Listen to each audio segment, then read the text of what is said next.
time on Roadkill, we're bringing Pro Street back to America. Pro Street Madness, the best hide-and-seek game ever, and we win our first burnout contest. Woo! Look at that pink car. Yeah!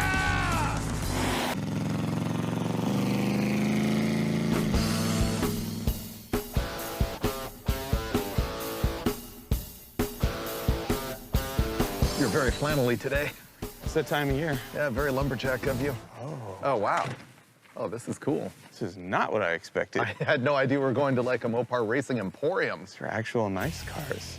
This time we are going 90s Pro Street style. We're here at Wesley Motorsports in Lansing, Michigan, and we're picking up a gem of a car that I have never even seen before. Oh, it's not pink. It's not? No, it's like raspberry. Oh, you're right. It's got pearl on it, doesn't it? I thought it was a pink car, which would have been totally fine with me. This is pink. It just has purple pearl. I obviously have never seen this in person. Oh, it's grosser than I thought. Look at the interior. It's a little too absorbent for my taste. No. That's gonna be comfy. Like when we're like freezing to death on the side of the road, we will be comfortable in there. It does look comfy. All I really wanna know is what's under the hood and is there a heater? It does smell like mold a little bit. Not as bad as our norm. We know how to fix that. There we go. Oh, velocity stack. Oh, dude, it's not a 440. This is an Oldsmobile, dude. What? No, it's not. This is not a 440. It's not? No, it's not an Oldsmobile. It's a 383 Mopar. Oh, the valve covers are throwing me off. They're shaped very similar to a 455 Oldsmobile valve cover. But then there's the distributor and the, yes. Yeah. I thought it was a 440, but it doesn't have the pad right here. It's under the distributor, so it's a 383 or even a 361, and it looks bone stock. Look, it's an iron intake. It does have headers. Don't let that distract you from the fact that at one time, this was a show car. Look, the firewall is color matched. This was a nice car. Oh, look, it's got the hood scoop funneling the rain directly down the velocity stack. Oh, dude, precision. Look how it kind of looks like an overinflated 79 Mustang. It's like the same style as a Fox Coupe, but... Yeah, it looks like an 80s kind of T-Bird looking thing right here in this area. What we're looking at here is a 1980 Dodge Mirada. It's a J-body, the same as like a Chrysler Cordoba. They only made these things from 1980 to 1983, and they were like the final fling for a rear-wheel drive V8 car for Chrysler at the time. As a matter of fact, these were only available with a small block, and this thing has a big block in it, so somebody did a swap. Way back when, they tried to race these in NASCAR, but they were a dismal failure. The body style looks so like 1979 Fox body, but larger. It's super weird. This particular one had to have been modified circa 1991 or 1992. That's the only explanation for like the raspberry pink paint and the heartbeat graphic on the side, and of course, the big schnoz hood scoop. This thing is pure 1990s Pro Street. Why would we buy this car? Well, aside from just the general because roadkill, I have been like craving a Pro Street car. And when I came across this thing, it wasn't really the style that I wanted, but it immediately flashed me back to my earliest days as a staffer on Hot Rod Magazine. I remember my first Street Machine Nationals in DuQuoin, Illinois in 1992, and the whole place looked like this. And so what we're gonna do is pick this thing up here at Wesley Motorsports in Lansing, Michigan, and drive it all the way to DuQuoin, Illinois. And it's gonna rain the entire time, which will be great on those big fat Pro Street tires. And in DuQuoin, we're actually gonna go to the fairgrounds where the whole Pro Street thing started. The DuQuoin Fairgrounds is like the Mecca. In the old days, they would get 3,000 or 4,000 Pro Street cars down there. Now, I have to answer for a lot of you, what is Pro Street? I've discovered that some of the younger people have no idea. Well, what it means is the car is tubbed, meaning the rear wheel tubs have been replaced with semicircular, giant, half a trash can looking tubs to hold big, fat meats. That's it. Pro Street is tubbed. Your Pro Touring car is not Pro Street. Your Drag Week typical car is not Pro Street. This is Pro Street. Okay, starting fluid. You want to make it actually run?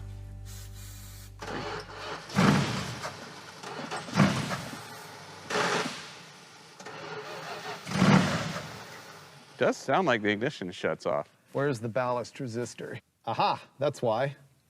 That's disconnected. Oh. That explains it. I fixed it.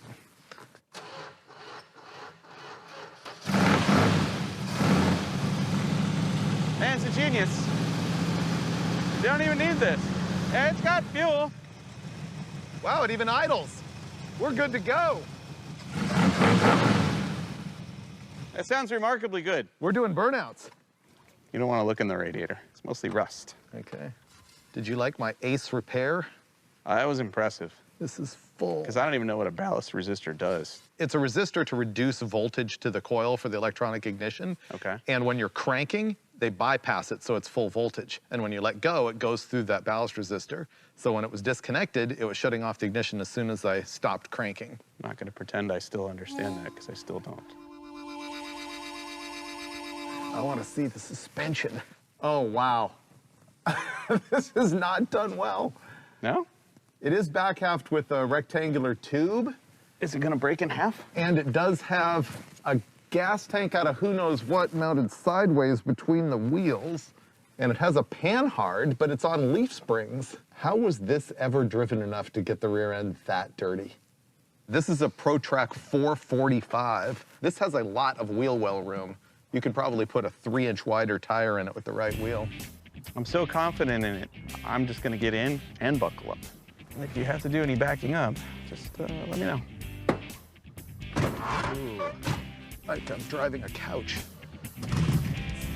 Ooh, power steering works. Wonder if the brakes work. It sounds like a motorhome, but it looks like a race car. Kinda. Okay. Ready? We need to test it. Yeah.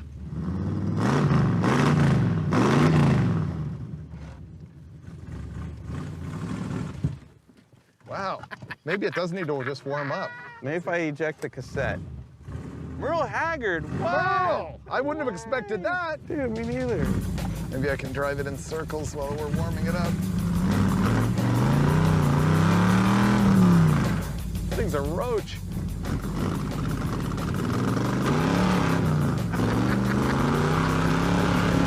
There we go. All right, it's warming up now. It's starting to get good.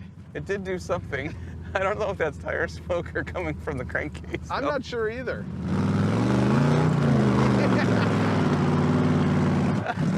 Dude, this is a motor. Oh. What did you just do? I don't know. Felt like something fell out of the bottom of this car. Yeah, it did. Maybe it needs to go the other way. I don't think it's gonna run better going the other way. There we go. We're out of here. It's very nice, it's very nice.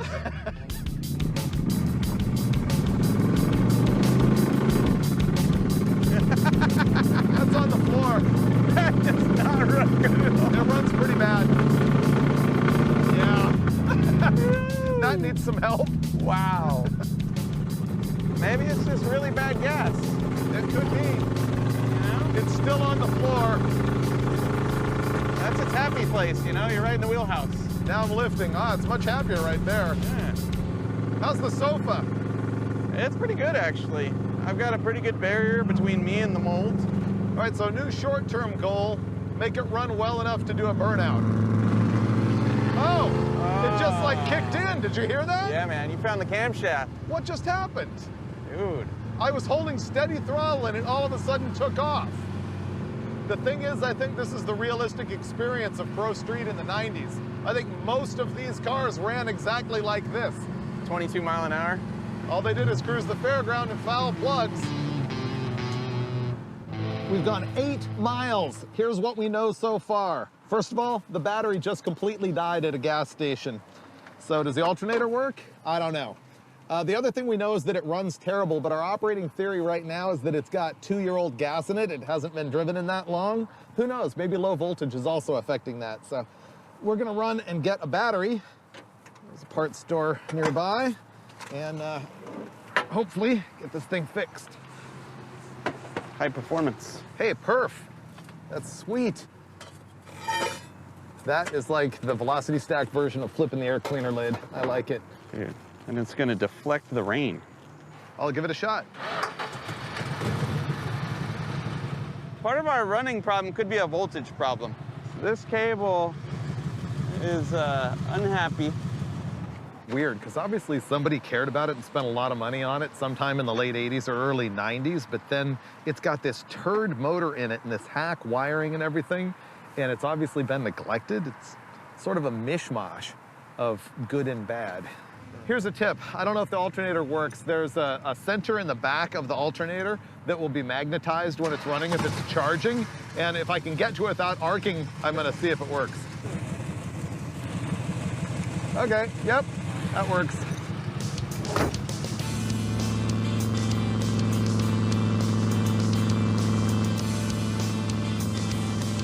Why would you build a plush, non-drag racing fairground cruising pink vehicle like this and then put like a 488 gear in it so that it's revving 3,000 RPM at 55 miles an hour with like a 33-inch tall tire on the back? Well, duh, for the ladies. Nothing says romance to a woman like a vibrating, loud, ill-handling, obnoxious pink car driving down the road that won't keep up with traffic. It's actually driving pretty good. It rides nice. You just don't want to have wide open, but aside from that, it's all right. Big tires for the win.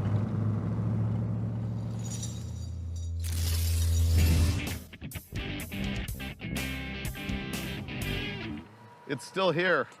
So did you notice that it's sun's out today? Yeah, it's gonna be better. What's this?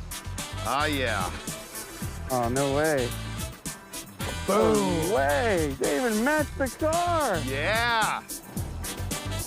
Amazing. Oh, yeah. Mopar, dude. It's 91 all over again. Uh-oh.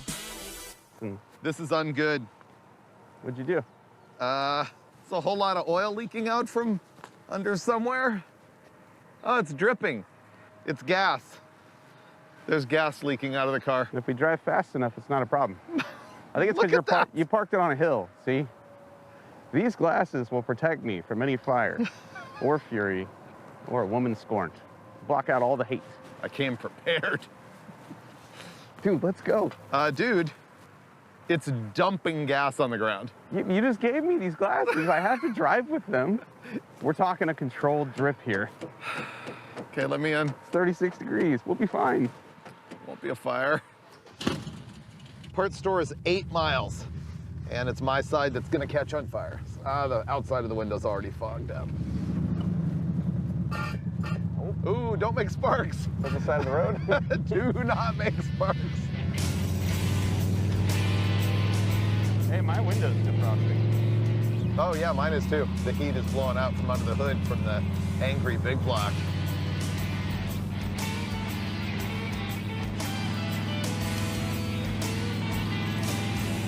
Drives pretty good, huh? It really does. It's pulling to the left. Yeah. But other than that,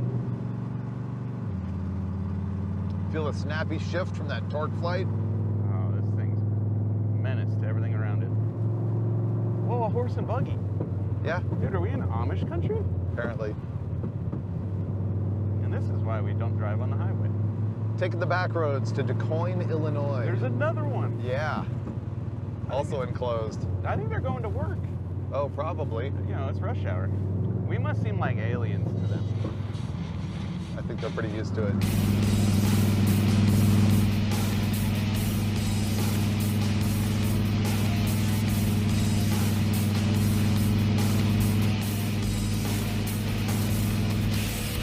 Okie dokie.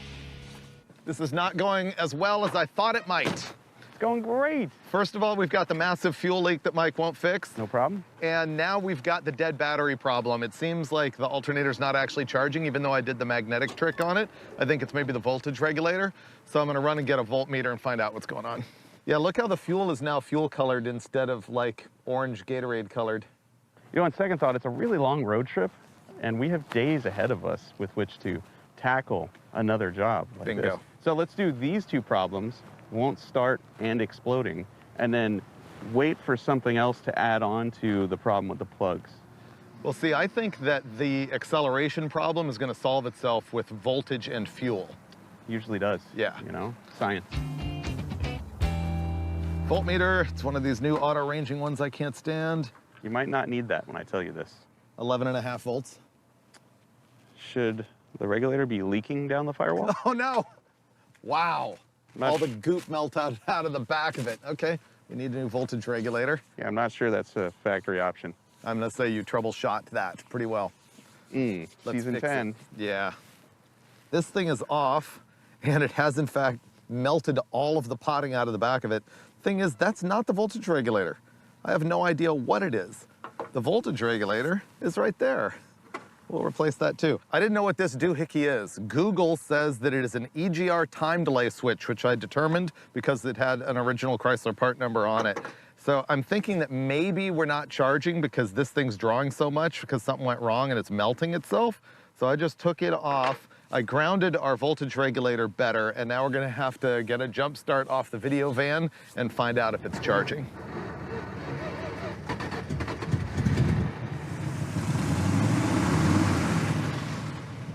Nada? No charge. Okay. Aha. Whoa. Okay. We have a wire that needs to be fixed. That's super sketchy. Shut it off. Wires on the back of the alternator are super crusty, and when I wiggled them, the engine almost wanted to shut off, and that's really sketchy. These are the field terminals on the back of the alternator.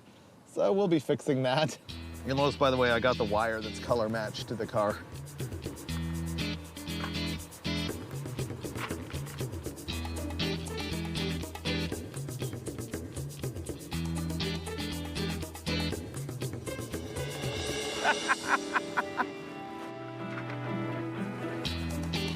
Okay. All right. Ready to start?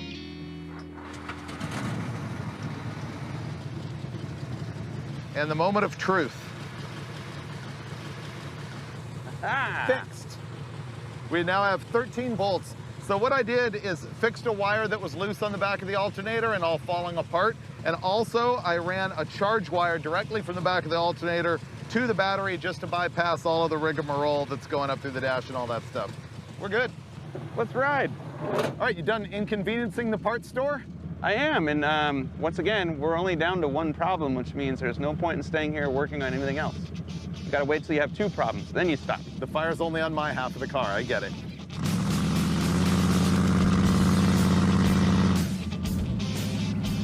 Rolling, steam rolling, it's our giant meats.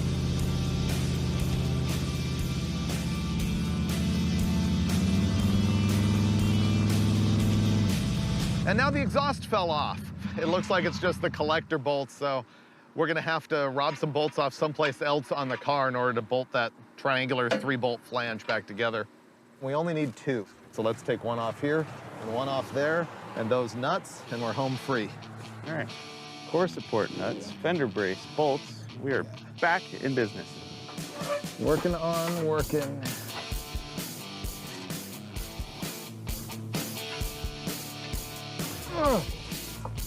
Done.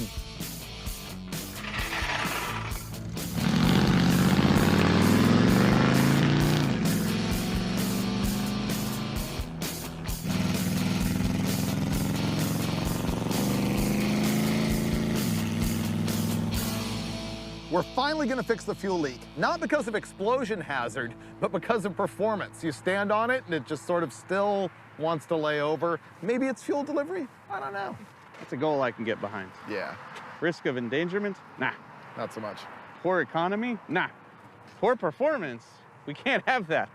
I found under here that there's 2 sections of little rubber line and a piece of aluminum line, and somewhere there's a crack in the hose, and so I'm gonna replace it and hopefully fix both problems.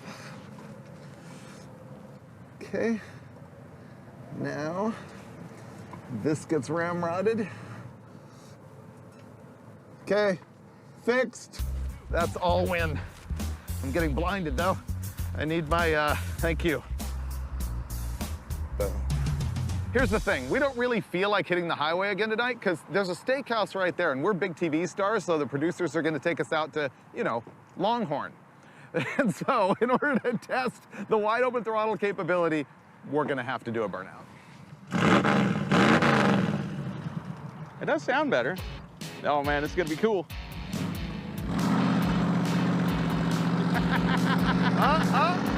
It's doing it. It's doing it. I'm wide open. We got it. Oh, it shifted. Don't do that. Is it not smoking? I can't even get arrested for this. Weak. That wheel is so bent, dude. Oh, wait, not ready yet.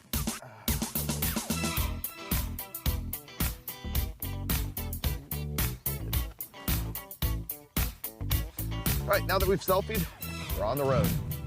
Just missing the fanny pack and the parachute pants. And technically, if we go straight, it's only 266 miles to DeCoin, which means I feel as if we have time to goof around, see the sights, appreciate it. Oh, that hurt. Good thing there's no oil pressure gauge so that I don't know if it's now 0. Would you stop if it was? No, Okay, that then. hurt.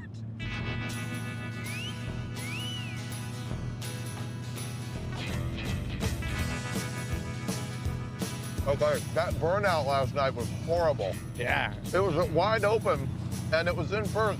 It kept shifting, and it was too gutless. Hey, better. Fixed. That seemed better. Yeah. Oh, dude, I'm all about the wide open throttle today. It's accelerating. This is great. That is new. Yep. Dude, you're right. It was sucking air in through the fuel line. Yep. You know, for those of you watching at home who've never driven a Pro Street car and you're wondering what the experience is like with those big, massive tires on the back, you honestly don't really notice. Nah. It's just like driving a regular car.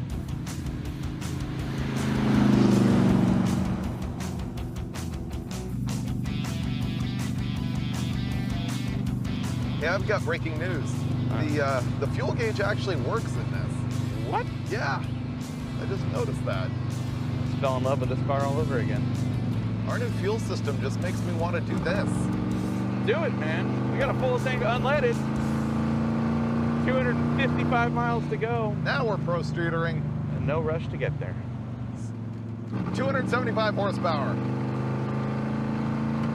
Mighty P276. Ah! Did we get it up to 70? That was amazing.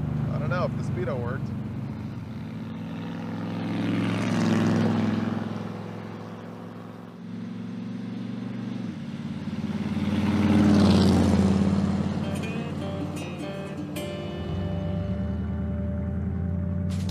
Sleepy part of town right here. This is cool, man. Oh, look at that theater, Will Rogers Theater. Wow, look at that though. That's neat. 1922 building. There's the obligatory war memorial. 1900 building. All right, this has been our coolest downtown yet. Yep, we've got a lot of good downtowns.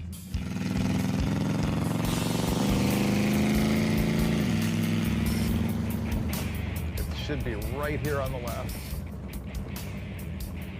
Wow, that's 100% still here. Ooh. That is cool. That looks drivable. This is like the one that we did in Colorado, which by the way is now a housing development. Wow. This is cool. One of the things I like to do on our random road trips is find abandoned old drag strips, and this is one of them. This is Motion Raceway in Assumption, Illinois, and if you believe the interwebs, it ran from 1970 through 1983. The original owner ran it the entire time from what I read and just bailed at some point. The part I'm tripping on, right, is we drove in on this road. This road is clearly being used. It's next to the farm. Yeah. Are those the owners? And if so, why are they not just making hit after hit every day down here? Maybe we can handle that. This is gonna be awesome. Let's go sightseeing. We'll drive casual. Yeah, that was the burnout box for sure. Yeah. I got excited. So maybe we can see the starting line right about here. Yeah, here, somewhere. Where would the tree have mounted? Yeah, the tower would have been over here. Dude, the snack bar is still there. Yeah, Oh, dude. very few of them have this much remaining tarmac. Yeah. What a waste. Because like, farm there, they're not farming here. You should be racing. I read that it was a quarter mile, but it's 3,000-foot track. And so when the cars got too fast, they actually changed to 1,000 feet, like way before NHRA changed to 1,000 feet. They're pioneers. Yeah. I like that there's a mailbox here. Jones. This is cool. See how this mailbox that's still here says Jones on it? The founder of this track, and apparently the guy who ran it the whole time, was John Jones. And I said it was in Assumption, Illinois. The address here is actually Moeaqua or Moaqua. I don't know how to pronounce the local town. Sorry, folks, but that's neat. That's really cool. History and stuff.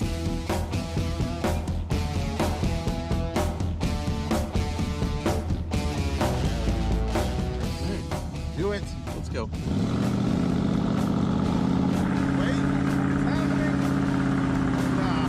It's not. This thing is such a turd.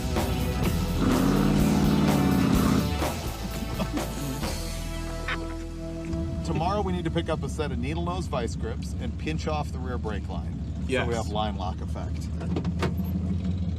And stop. Okay. It just wants to race. Nah.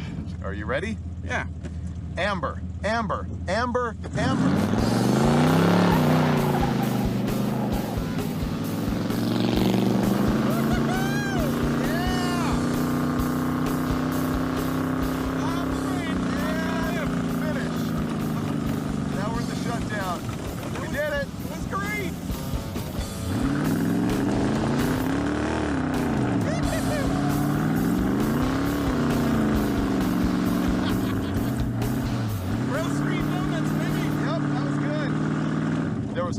Ambers before, I believe, 1986. And then it went to 3. Donuts again?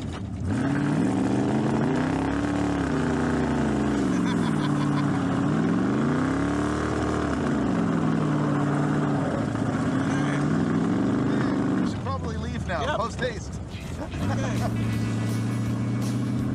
Boom. Bye, Farmer John. We did it. Ocean Raceway. Handle.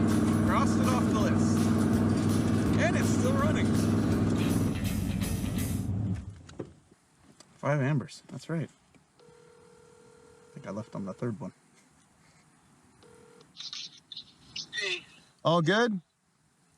Yeah, can we go one more time? I'm just kidding. Okay. Because it was just sort of a stunned glance at each other. Mike killed a caterpillar. Okay.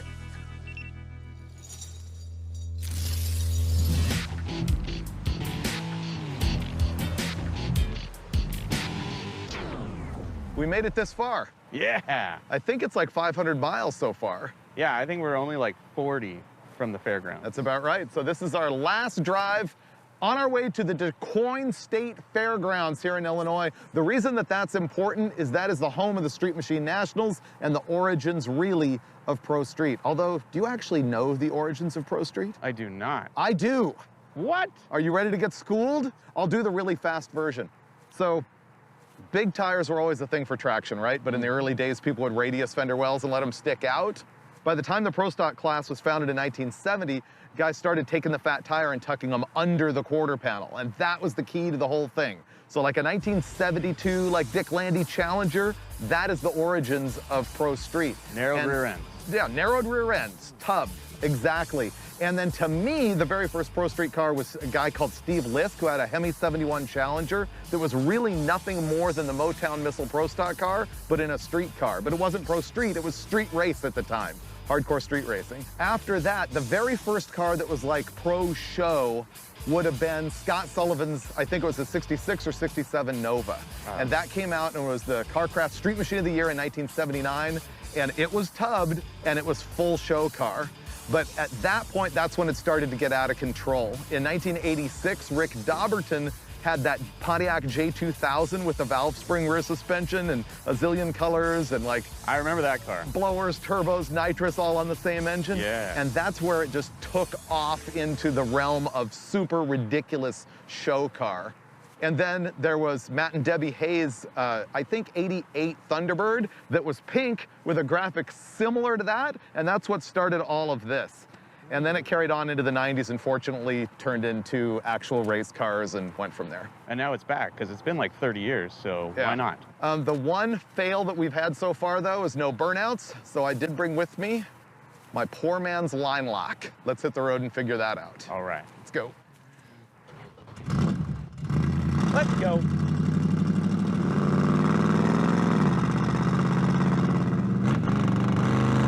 Ooh, not running great. It has run better. It's run worse though, too. It has the mystery tune-up, really. See, the only rule here is don't enter.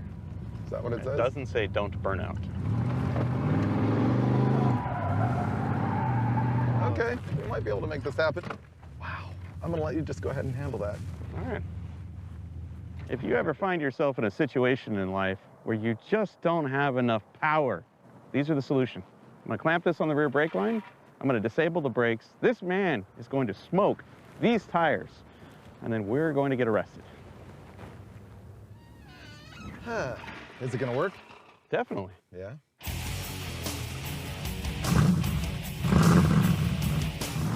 Hey! We got this! We got it!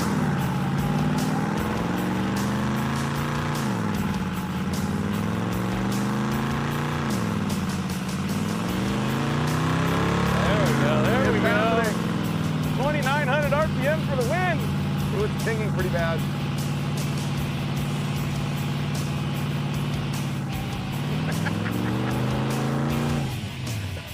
That was our most successful burnout yet in this car. I kind of liked it. How are the brakes? You still stop? Let me see. That's what I was gonna check over here.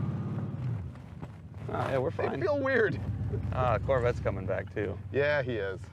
During the burnout, there was a yellow Corvette that kept driving by. And when we left, he started following us, and so Finnegan wanted to do a game of hide and seek. The Corvette guy's immediately behind us. Let's take him odd places, like a lingerie store, a pawn shop.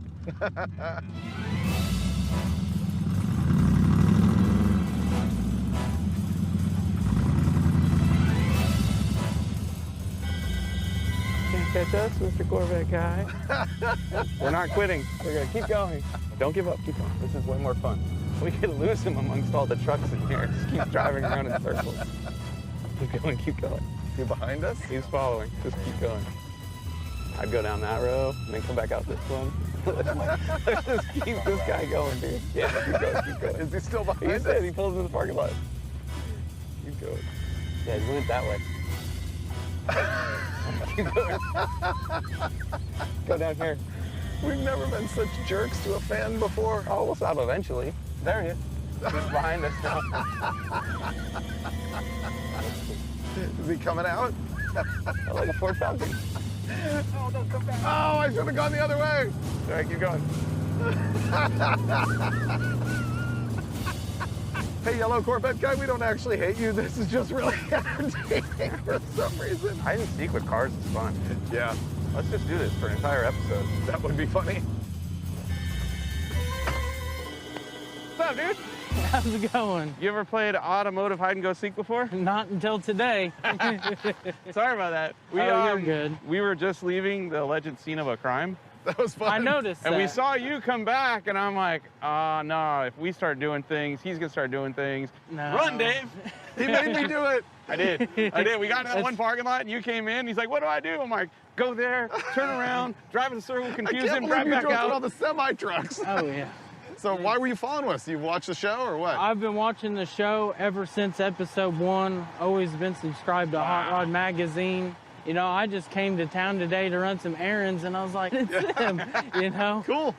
So this is hilarious. For some reason, after we're doing our burnout, this guy in the yellow Corvette starts following us everywhere. And so Mike's like, ditch him, ditch him. We start pulling into gas stations, coming back out, going through a semi-truck parking lot, hiding behind trucks, going into a different parking lot. It was really funny.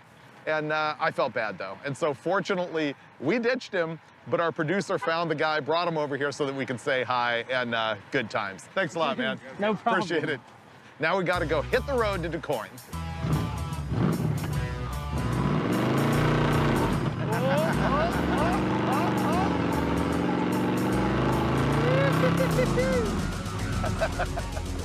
Oh, dude.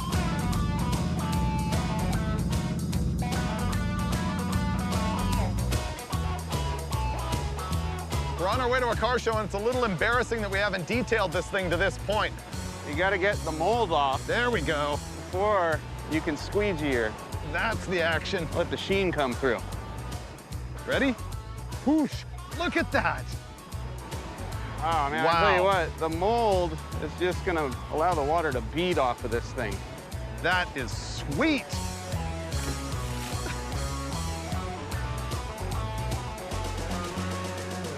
Treat the car good and it'll treat you back. I feel good about our detail work. Oh yeah. No one else is gonna show up at that level of shine. Here we go. We can outrun a Corvette, we can outrun the rain. The coin, here we go.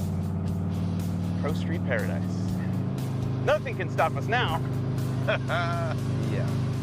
This has been one of our better driving, most reliable cars. We only had to fix the charging system and the fuel leak and something else I don't remember. You're trying to not make us get there. Right. Is that what's going on here? Put that out into the universe and all of a sudden this thing's gonna catch on fire now and the steering wheel's gonna fall off. See, now we've never had that ending to a show. If it burned to the ground, it would be the first time in the history of Roadkill. And it might be all right. I'd be a little sad. I might be a little. Headbanger's Ball is a good car. It's got character. Wow. Flashback. First time I was here, almost 30 years ago, 1992. Oh, there's a bunch of cars here. This is great. Oh, look at the crowd. I can't believe these people showed up for this. Cool. Oh, look at that Vega, dude. Wow. Oh, this is genius. Oh, Look dude, at the crowd. Look at that. Look at the Geo Metro. Fury. Impala, the Corvette. What is that? What is that? This is awesome. Oh my goodness. We made it. We lived. Oh man, thanks everyone for showing up. This is awesome. First time I was here was Street Machine Nationals 92, and the last time was probably 96. Man, this is cool. Thank you guys so much for showing up. Let's look at cars. Yeah, let's do that with a sandwich. Ooh, smoke truck, neat. All right. This episode worked out exactly as I'd hoped, which was unbelievable for Roadkill. It has been the full Pro Street experience for me, and this is like a homecoming. We're here at Des Moines State Fairgrounds in Illinois. This was the home of the Street Machine Nationals for so long. It was a car show with like 3,000 or 4,000 cars, and really where Pro Street was born, where it took off.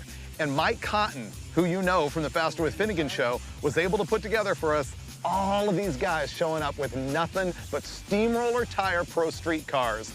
And for me to be back here probably for the first time since I'm gonna say 1996 is really awesome. So this is a big homecoming. I've never had my own fat tire car, but we made it in the Murata. And there's only one thing left to do, and that is another attempt at a big burnout. Maybe one of these guys can do better than us. Let's do it. There's a lot of really cool cars here. Yeah. All our friends who showed up here, our new Pro Street friends. Woo! Perfect. Light them up. The metal plate may work in our favor. To start with, but then it gets grippy. Wow, We need to back in. This is professional. Yeah, they got chains and concrete and all that. Like they want us to do this. Here we go.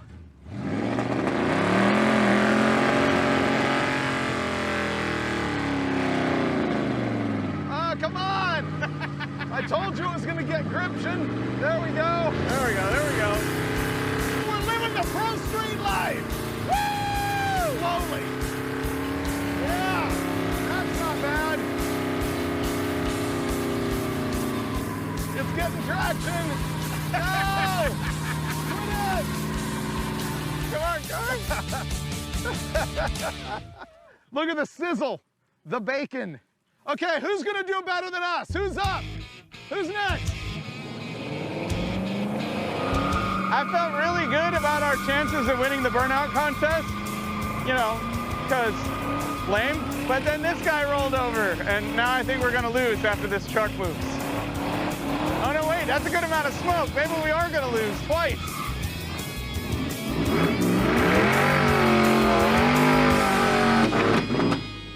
Oh. Uh-oh. Who knows? Maybe we'll win. Yeah, the F100, I don't feel like was that much better. Come on, car. There we go. There we go. There we go.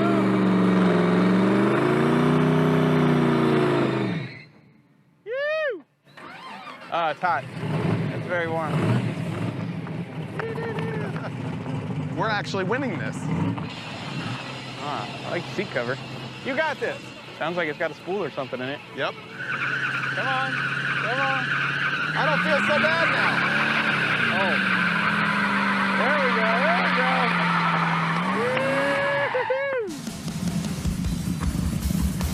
go. Oh, here comes the Challenger TA. We're totally peer pressuring these people right now. I say we still hold the championship. Nobody's willing to kick rods in order to beat us.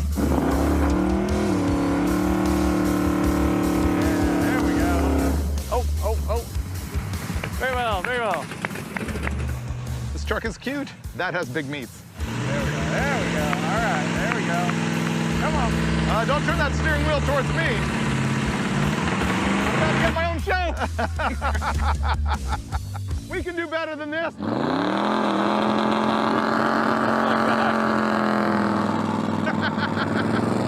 we go. There's the RPM we need.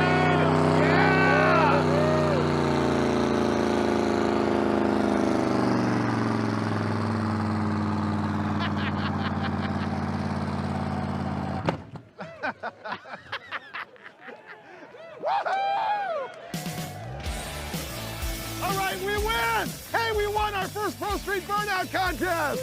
Woo! Well, that car was pretty terrible and kind of exactly what I was hoping for. And the road trip was great. Yeah, we had to stop and fix some stuff, but you know what? That's the price you pay for picking up your junk sight unseen and hitting the road. And without it, where's the adventure? You know what? I really have to thank all of the people who came out to DuQuoin State Fairgrounds with their legit Pro Street cars and gave me just an ultimate flashback with our pink Murata and all those other far superior cars. And you know what our issue is at this point? Is we just don't have the horsepower. And we need it. So if we ever build brutal power for the Murata, you will see it on an upcoming episode of Roadkill. It's not just Merle Haggard, it's his best. Oh. Back to the bar rooms again. Wake up, roses in winter, the running kind. That's just side one. I don't want to sober up tonight when my blue moon turns to gold again. Love me when you can. Leonard. Leonard? Well, if you put pauses in all the wrong places, the titles get way more interesting.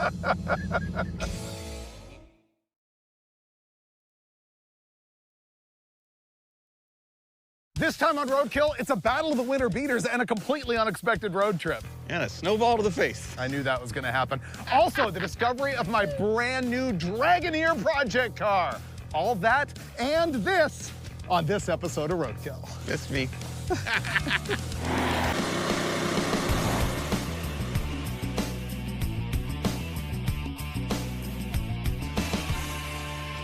Back to freezing cold Roadkill. They should really make these trash bags with, like, grip on them. It's got style, though. Here we are for the very first Roadkill shoot of 2022. We're at the old Kaiser aluminum manufacturing plant up in Spokane, Washington. Yeah, this place looks dangerous. I like it. That's perfect. Yeah. Here's the thing. It's like 2020, 2021, the whole world got roadkilled. The same thing's happening to us right now. We intended to have like a big shootout of cars and stuff here, but what happened is like half our crew is sick with the COVID. Nobody can actually get on an airplane because the whole world is sick and they're canceling flights right and left. And so we're winging it. We got a couple cars over here we're gonna check out, and I guess we'll pick one and then we're gonna do a road trip to see my new project car. It's gonna be awesome. Yeah. I'm really stoked about this place. Let's look at this junk. I haven't seen these cars. Okay. Oh my. Welcome to your nightmare. Dude, Mike bought both of these things completely sight unseen. I've seen one snapshot, and I had no idea this thing was that ridiculous. I looked at a single photo. I did not call either of the sellers to find out anything about either car. I just said to the guy in charge, hey, can you buy these? Because these are awesome. So we know nothing. No, I don't even know if they run. So the deal is we need to hurry up and get to our next Roadkill shoot, which is in 3 days. And so we need to pick one of these cars that's going to survive, make a road trip to Tacoma, and then hope we can get on a plane to go shoot our next thing. So we got to pick the car that is going to actually survive. Yeah, I don't know which one's going to get us there. Is this a 4Runner? What is this? I'm pretty sure that's a Sequoia that somebody cut in half. Yeah, it has a completely vertical departure angle. Wow, that's pretty good. So this was an SUV. Yeah, V8, 4.7 liter. They're really reliable and... Oof, that's a lot of mud. The keys are in it because it's dinging at me. Oh, it has one mismatched tire. Hey, this has got a winch. Yep. So let's take the one that has the heater that works. that window's down. Does it go up? Ooh, it runs. Yeah. Sounds full race. Help It wants to help go. it. We It need wants this. to. It wants to. Not my fingers. Watch your finger. Okay. Okay, hey, look, we're... Whoa, why is it going back down? Hey, hey. No. Quit it. No! It started going down on its own. This could be fun. As long as the window goes up or we tape over it. It's got the LED light bar, so you know it can go off-roading. Man, when I walked up on this thing, I didn't even know what it was, partially because the back of it has been hacked off. I didn't know if it was a truck or an SUV, and here's why. It is, in fact, a Toyota Sequoia, the 2001 model, which is what this is, the very first year where they took that Tundra pickup and turned it into an SUV. And the only thing that's really different chassis-wise on them is that the SUV has got the multi-link rear end instead of leaf springs, which is why these guys were able to hack the thing off in the back and give it like a just vertical departure angle. It's kind of cool. The engine in this thing, Mike was showing it to me, it's a 4.7 I-Force V8. That's Toyota's 2UZ-FE engine, the 4.7 liter version. It is a dual overhead cam, 4-valve per cylinder engine. It's about 284 or 5 cubic inches. It makes 240 horsepower and 315 pound-feet of torque. It's probably good enough for us. It's supposed to be 4-wheel drive. I can't wait to drive it. So far, this is more impressive to me than what I thought based on what I remembered from seeing the photo 2 months ago. Let's look at the... Jetta or whatever? Yeah. VW? I bought this just because of the tires and the roof rack. I'd never seen a Jetta like this. These cars are pre-Roadkill, that's for sure. Yeah. This has got like a really super sketchy battery on-off switch hanging in the door. Look at that. The interior is pretty trashed. This is a stick, that has value. Oh, this window's down too. That's another demerit. It's got massive mud flaps in the back. It does say Jetta TDI. Turbo diesel. Yep. According to Wikipedia, you are looking at one of Volkswagen's most prolific models of automobile.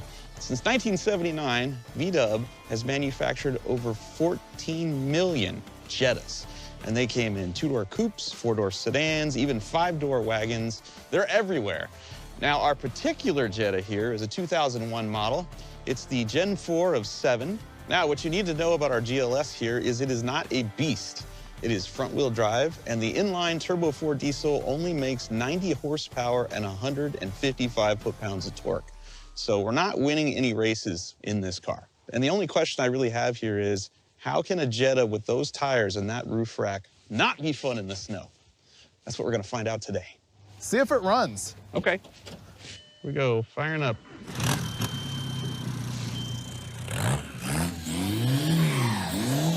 Oh, I like it. Okay, that's a plus. Which one do you want to test drive first? I am leaning towards right now, like my pick if I had to depart on a journey at this moment would be the Sequoia, but I do think we have to drive them both in order to decide. So let's drive this one first. Okay, we're gonna test drive the diesel, whatever this thing is. Let's go. Okay. Go right and we can explore anywhere we want to go. How cool is that? All right. Okay, I don't want to over-rev it. Good winter traction. Yeah, I like it. There we go. Let's try second. I don't know how deep any of this is. That's icy over there. Wow, this is like really cool to be able to go wherever we want to go and not even be in trouble. If only we had a car that would actually go where we want to go. Yeah, I was impressed by it so far. Oh, dude, my seat heater is working. Sure you didn't just fart? I may have loaded my shorts. Woo, come on, car.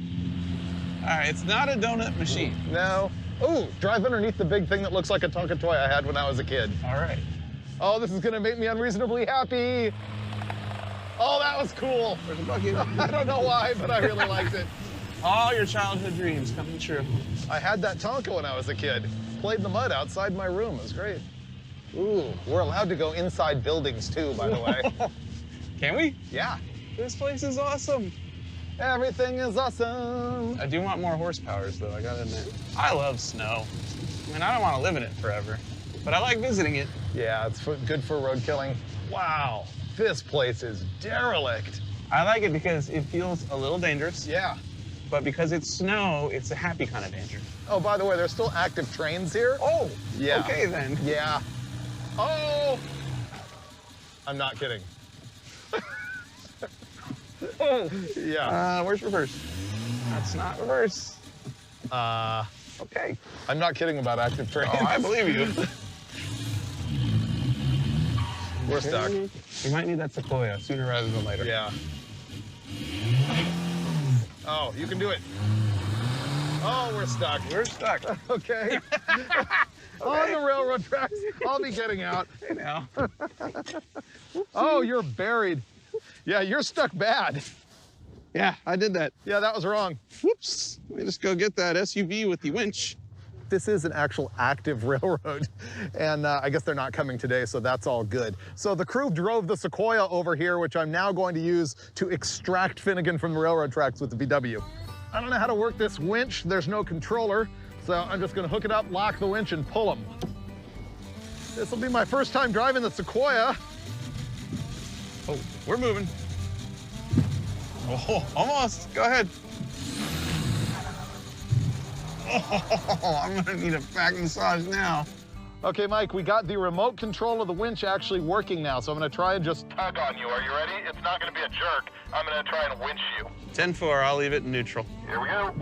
Oh, it's working. It's working.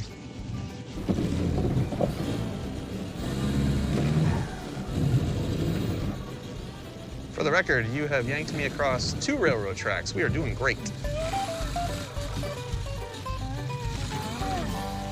I think I'm good now. Sweet. All right.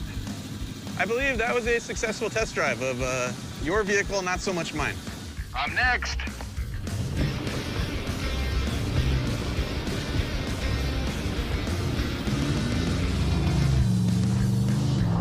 Woohoo! Having lots and lots of fun.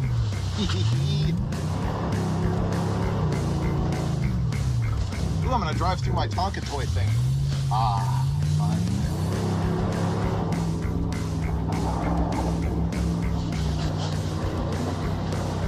Ha-ha! That was fun. That was fun. And we lived. And we lived. I think we have a pretty good idea of these cars. So I think tomorrow morning we just have to like set up some competition and decide and then hit the road. All right. This accidental episode is fun. I love snow. I know. This is really good. Steak. Love steak. I love steak too. Yeah, beer.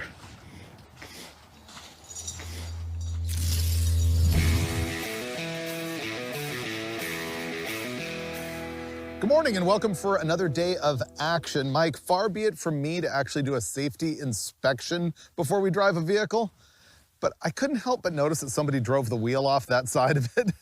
So looking over here, wait till you see the lift kit on this thing, which is eclipsed only by the butchery of the 2 1.5-inch wheel spacers that are stacked in order to make the track width wider. Look. That is custom. Did you see that? Whoa, oh yeah. They're even labeled. Yeah.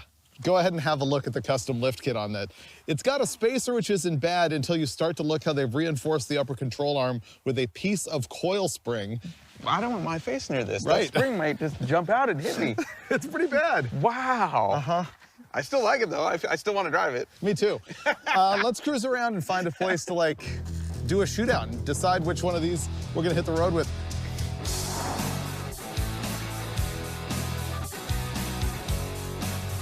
Ready? Engage.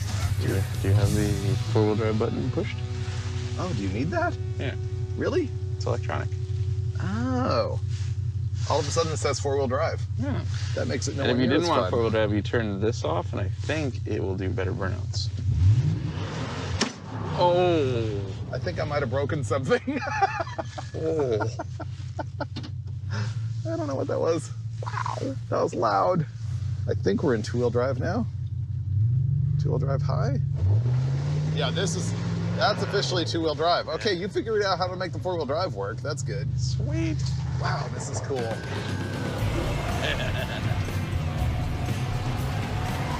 Come on, wheel spacers, stay together. Stay together. There's that.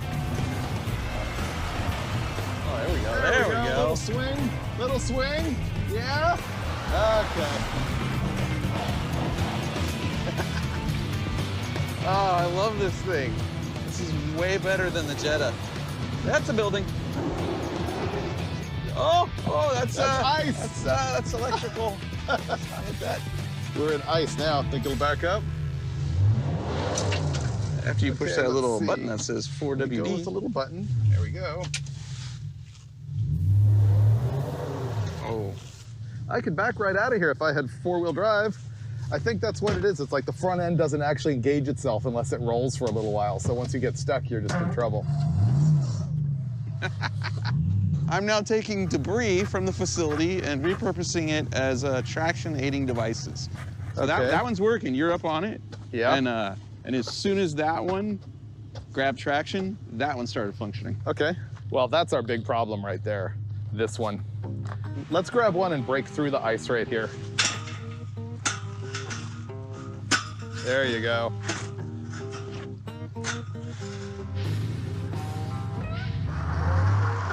See, the problem is this truck claims to be four-wheel drive, but it's actually one-wheel drive. It has an open differential in the transfer case and open differentials in both axles, so all the power goes to the one tire with the least traction. Lame. My philosophy in getting any vehicle unstuck is up and friction. If you can lift it up and give the tires some friction, you can move anything. Go ahead, give it a shot. Should I ease into it or goose it? Ease into it. Okay, here we go. There we go. Go!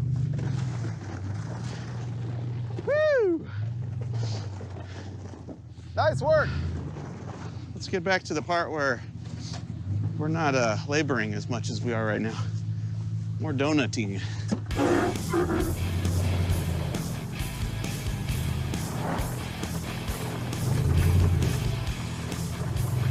This is one of my favorite buildings. This is the ice rink in here.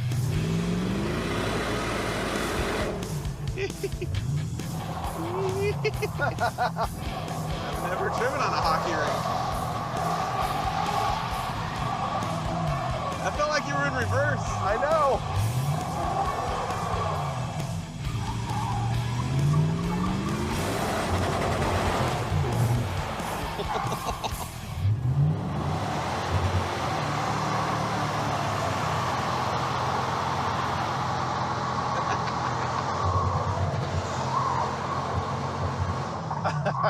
Okay, let's get out of here. That was fun though. Bye-bye. Yeah, see, this is more fun. More speed, more throwing stuff around. The guy told me where I can run a drag race inside a building over here. He said his Crown Vic will go 90 miles an hour safely and get stopped inside the building. No way. Yeah, In a building. that's what he says. I'm in. Let's go. I think I know where it is. Let's find that. I don't know if we can do side-by-side drags, but maybe we can time each other or something. Neither one of them are going 90. That's what I know. No. I think it's up here. I think I found it. Right there. Oh, this is so sketch. Yep. I love it. It's not icy though. I feel safe. It's narrower down there. I feel like we should be coming this way. Think so? This is the shutdown and it's wider. That makes sense. So you can loop it here if you have to. Yeah, this place is crazy. Oh, well, the finish line can be the end of these yellow, whatever they are. Yeah. And you can blast through this ice puddle at 90. Do you think there's enough stopping room? Only one way to find out. So we can't do side by side. What are we gonna do? Stopwatch it? Yeah, we just ride together. Okay. 1962, all the way to 1964. In Chicago, they actually had indoor drag racing in the winter. They did it in this like big building that they used to organize cattle and stuff like that. It was only about 330-foot sprints, but it was the only known sanctioned indoor drag racing. And now I think this is going to be the first time we've ever drag raced indoors on Roadkill. This building used to have walls in it, but they were all made of asbestos, so the EPA's got them gone. But we've got a roof here, and we've got over a quarter-mile of length. I guess what we're gonna do is not really drag racing, because we're just gonna do single car at a time because it's not wide enough. We're gonna time it for mile an hour. Initially, I'm gonna start at the very end there, and I think I'm gonna lift at those two gray pole bases that you can see down there, and we'll find out if we can get it stopped. And if we can, maybe we'll add some distance to that. So we wanna see which car can accelerate to the highest mile an hour, the Sequoia, or later on, the Jetta. On you. And go. Oh, it's got some pep. It's got some pep. Woo-hoo-hoo. 28. 33. How fast was that? Your highest recorded was 41. Wow, that's lame. We're gonna go more distance because stopping is no problem at all. Okay? I thought stopping might be an issue. Turns out it's really not. Maybe I need to manually shift this thing. I want you to know, for the sake of your ego, after you lifted off the throttle and it continued to climb speed, I went with the highest number. All right, lining up. Go. At my leisure. Smoking tires. Woo. First gear. Second gear. Drive straighter. Oh, this is Right there. brakes. Plenty of room. See? So the problem with that was I was so scared I didn't look at speed. Oh, come on! I had threshold braking going in my favor. I was like, oh my God, we're gonna die. So I didn't look. Great. So I terrified Finnegan and he didn't get the data that we needed. Well, the data was there. I was just too afraid to look down at it. It was faster though. It was. I saw 48, but I'm pretty sure you went over 50, but it was so sketchy that I just didn't look down at the end.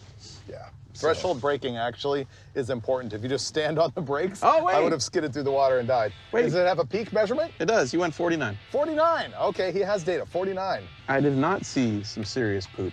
49. So are you comfortable moving on to the Jetta? Yes. I'm sure you are. Yes. Let's go. I'd like to drive. It's pretty sweet that Montana lets things like this drive on the road. If nothing else, this one's cuter. Ready for this? I think so.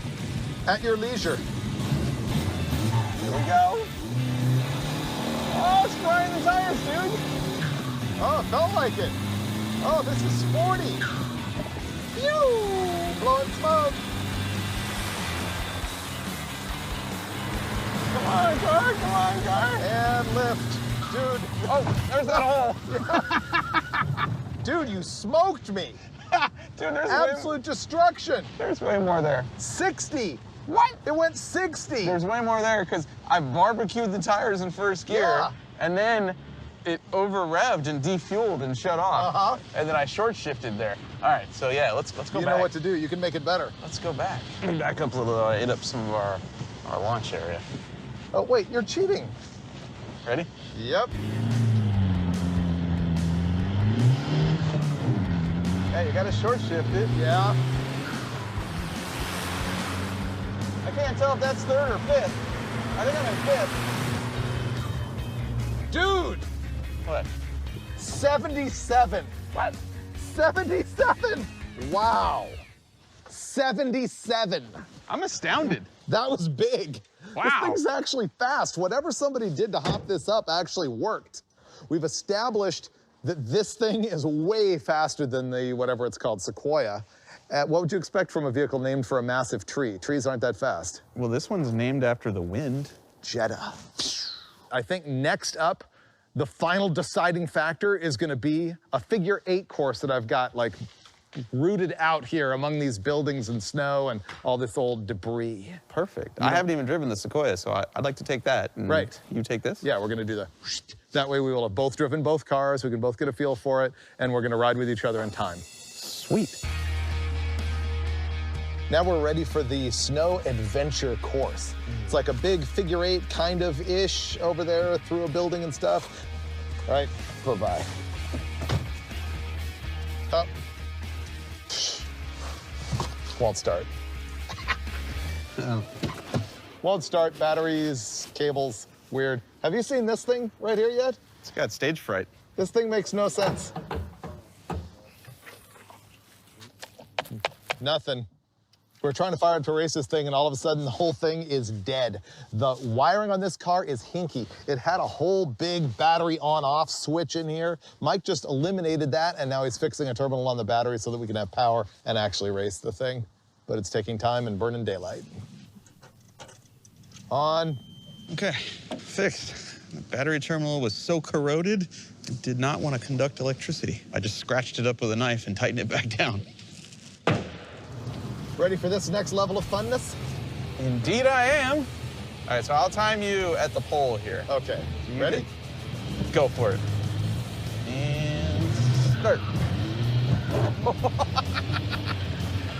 Go Freiburger.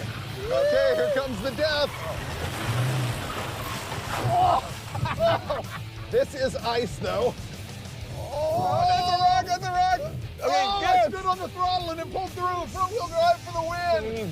There we go.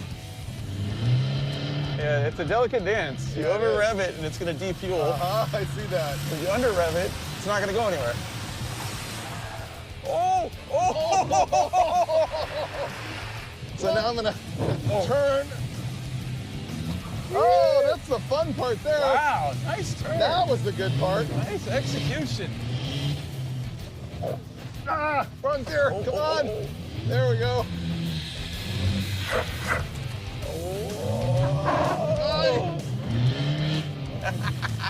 Oh, it's really hard to get it right. It either wants to over rev or Takes finesse for sure. Whoa!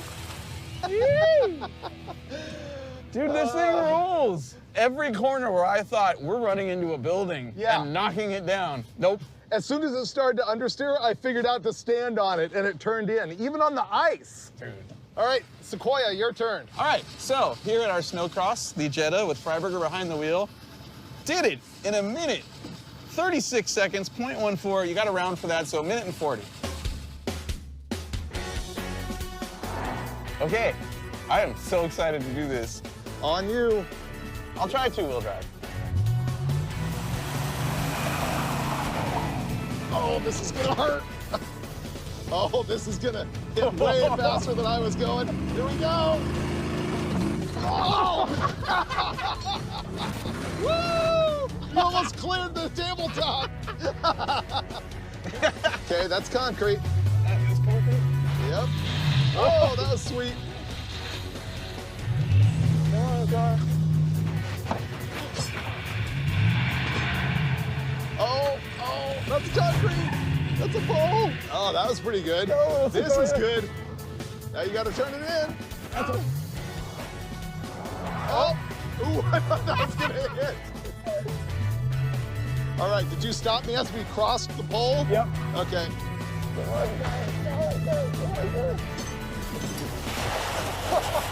Dude, 132.78. Yeah! You beat me on the very first attempt. Two-wheel drive. Oh, that is key. So Mike beat me on his very first lap, 132.78. The thing is, with the automatic and not having to worry about the whole weird RPM fuel shutoff thing, you can just flat foot it. Or I'm really good at this. Nah, we gotta go again because you're so good at it. I think you're gonna pick it up now though. Ready? Oh. Here comes the tabletop. Oh. Oh. Yeah, this is where you're making up all the time. There you go, whip it, whip it, whip it, whip it. Oh, you're way ahead this time. Okay, swoop it around. Oh. Don't knock the building down. Oh, sweet. Oh, yeah, you're doing good. Oh! Oh! You might be wedged sideways in the building. Oh! There we go. You might still win. Oh! Okay, that time you only matched my time, 1:36.24. Wait, we tied after I crashed? Yes. Nice. Do it again. I'm waiting for you to break a wheel off. Oh, this is gonna hurt. Ready? Oh! Oh! Woo!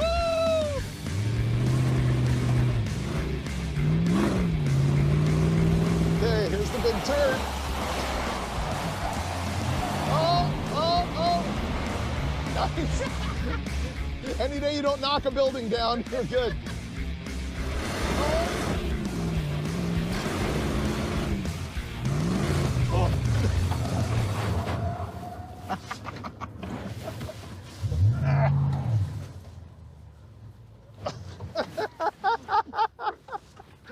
Oh man, that last one was the fastest one. He went 125, way faster than the Jetta.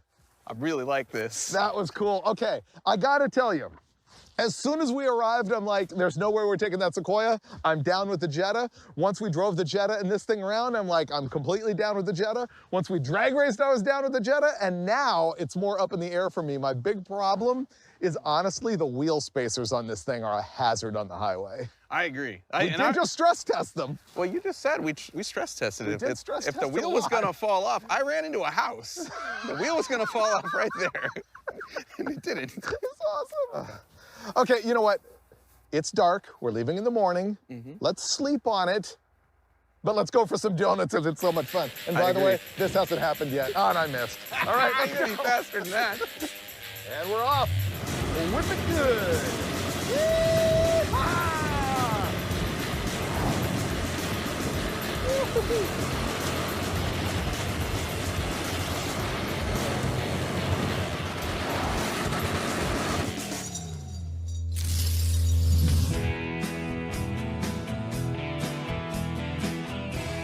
Well, we made the most roadkill decision ever and chose the Volkswagen.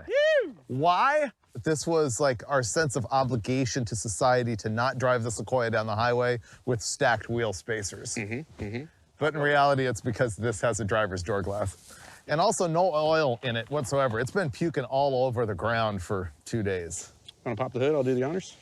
Okay. Oh, Bingo. got it. Ah. Whoa, what is that? That is an inline 4 diesel, friend. 1.9 liters of fury. It runs like a searless 3-cylinder 2-stroke diesel. Here's one thing I gotta say that completely amazes me about both of these vehicles. The Sequoia had 240-something thousand miles on it. The Volkswagen has 341,000 miles or so, or 347. And we're still beating on it. And I bet you it's never been rebuilt. We're out of here. Next destination is gonna be neighborhood of Yakima, Washington, where we're gonna find one of my new project vehicles. Yakima. Bought sight unseen. It's gotta be good. Since these two worked out so well. It sounds like a choo-choo. You could actually see the crank pulley from out here. Yeah, it's weird. The snow is a lot rougher. Yeah, it's not fluffy anymore. It's all crunchy. Donuts, maybe not so much today. Just leave. That's not me. Oh, throttle stuck, throttle stuck, throttle stuck, Seriously? throttle stuck. Yep. No way. That was not me, dude. You're lying. I'm serious. That was not me. Trust me, I didn't want to go this way. Fire it back up.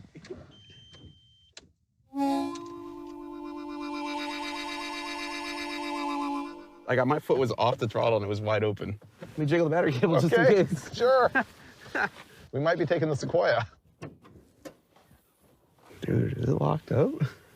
I was leaving the property and the turn was coming up. I meant to go that way. When I lifted off the gas, the throttle was just stuck wide open.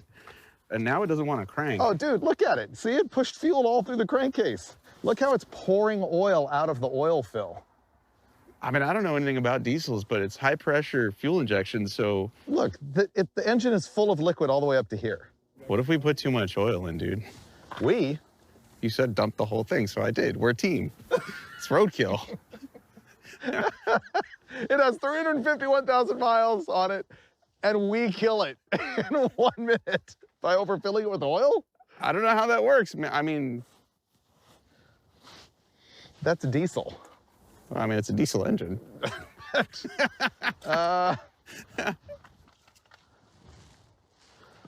Oh no, it's only down to there, but it's dripping off. Yeah, like that's not like oil dripping off. That's, okay, yeah. It's dead, but maybe we weren't not the ones that killed it. Yeah. Yeah, it drips off. It's fuel. We are not the idiots you thought we were today. It's dripping out of the intercooler. Oh, that's not good. Try and fire it up again. Oh, wait.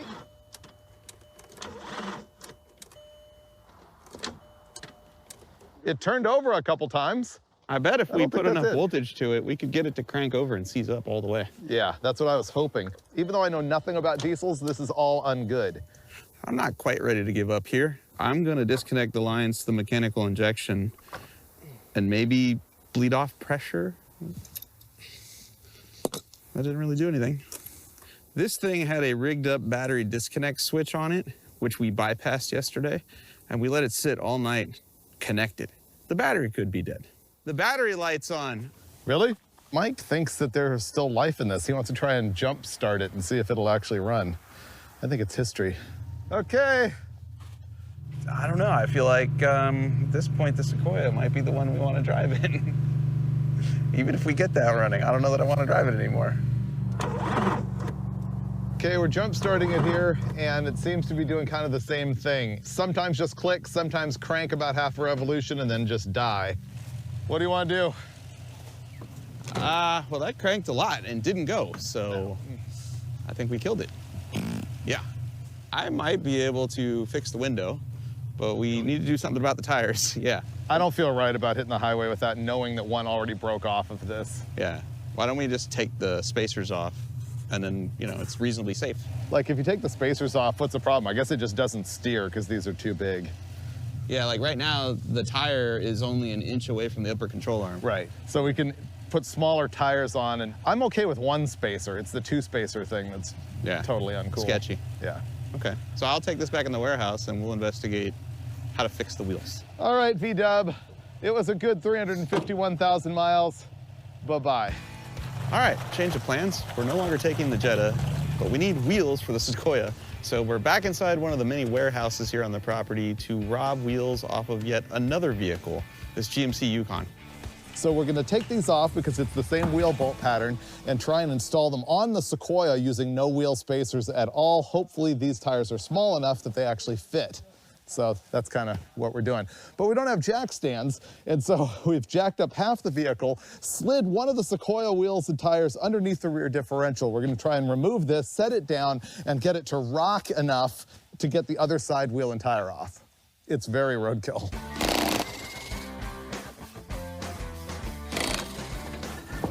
All right, so this one does have one spacer on there.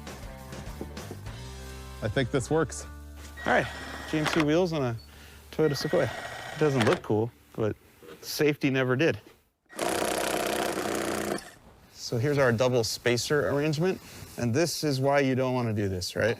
All the load of the wheel is on these wheel studs, okay? This doesn't index into anything. These studs are carrying everything, and they're prone to breaking. And if these break, then the wheel falls off. When you take this off, there's an index ring in here, and normally the wheel, all the load is transferred to the ring. That's part of this big steel hub, not these wheel studs.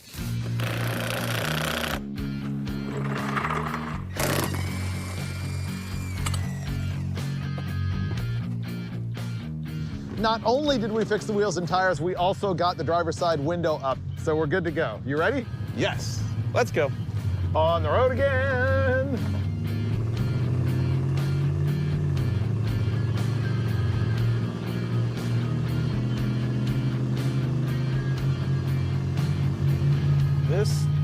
very well be the most luxurious vehicle in the history of Roadkill.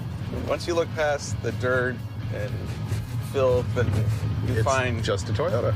You find cruise control functions, Seat heater. windows are intact, there's a seat heater. Yeah. This feels like we're driving to Alaska again. Are we driving to Alaska again? Where are you taking us? Yakima.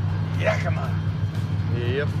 Since we're cruising in lap of luxury with nothing else to do but eat saltwater taffy, would you like to actually do some Q&A from fans on my Instagram? Oh, yes, I would.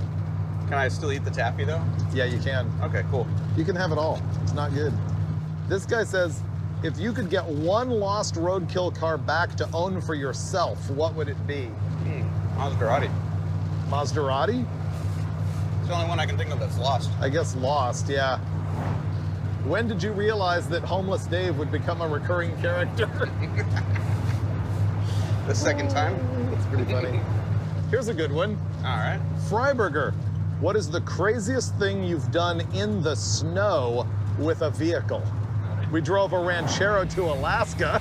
Well, that was crazy because we just, we drove on the Alcan Highway, which was completely snowed. Yeah. And we were just doing 50 to 70 miles an hour like it was no The big whole deal. time. Maybe we should build some specific snow vehicle.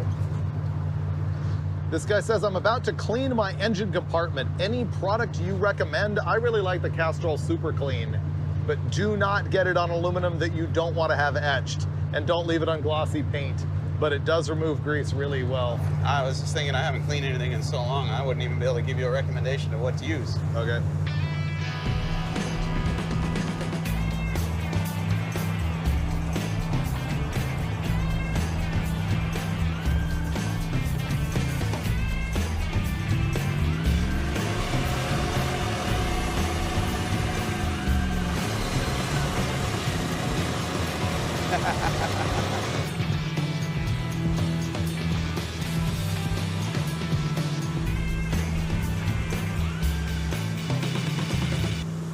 Made it.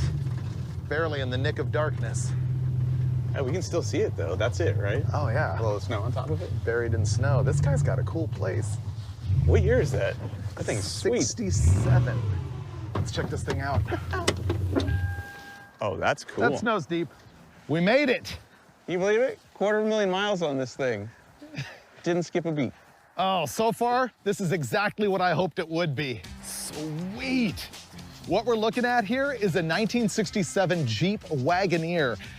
You may remember an episode of Roadkill Garage where Rick Payway and I went to Colorado and we worked in this idyllic setting and rescued this Wagoneer. And I bought it because I wanted to build it into something very specific. And then, like normally happens with me, I was like, this car's way too nice to cut up and do what I want to do with it. So that one we did in Colorado was way too nice. I sold it for $3,500 and the guy offered it back to me for 10 grand recently. This one, I went on Instagram and I told my fans, you know what, it's time, I gotta do this. And this guy, Frank, up here in Washington came up with this one, which is exactly what I was hoping for. I like it. I want to build the Dragoneer. It's one of those vehicles I'm building just because of the name. Totally cool. Original paint. This is a late 67 and it has the Buick motor. And how fast are you trying to go in the Dragoneer? As fast as it will be and still be completely drivable. So it's not a priority on, I gotta run 850. It's a priority on, I wanna make it fast, I wanna make it cool, but it has to be totally drivable. So honestly, if it goes anywhere in the 10s, I'll be completely stoked. So it's exciting at all times. That's true. Whether Same you're on here. the Dragstrip or the highway. That sounds really, really fun. What an adventure, man. We didn't even plan to do this episode this way, and it came out so fun. I had a riot at the Kaiser aluminum plant. I can't believe we blew up the Volkswagen with 350,000+ miles on it. But then the Sequoia, once we changed the wheels and tires, it motored right down the road like a brand new car. And it too has 230,000 miles on it. None of that's important to me right now though, because we made it here to see my new project vehicle. The 67 Jeep Wagoneer that eventually will become the Dragoneer. That's gonna have big power and be drivable and be fun, and who knows, maybe you will see it on an upcoming episode of Roadkill. Freiburger, if you were gonna karaoke this evening, what song would you karaoke to? Oh, I can always do some Gambler. on a warm summer's evening. Wow. On a train bound for nowhere. Didn't see that Met coming. up with a gambler. We were both too tired to sleep, so we took turns at staring out the window at the darkness till boredom overtook him and he began to speak. He said, son, I've made a lie.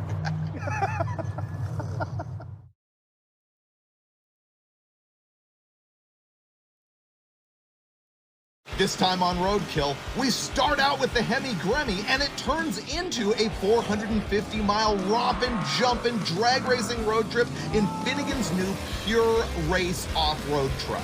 Who does this? What? That's faster than my first car.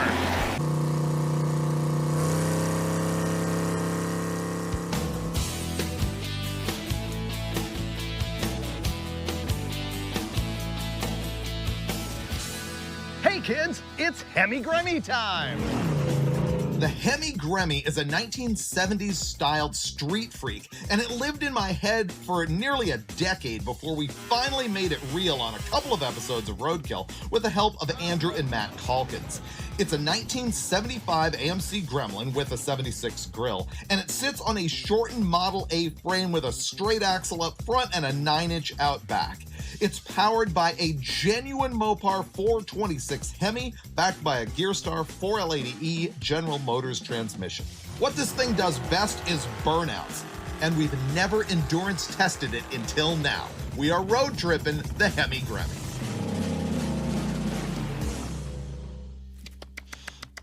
It's pretty good, right?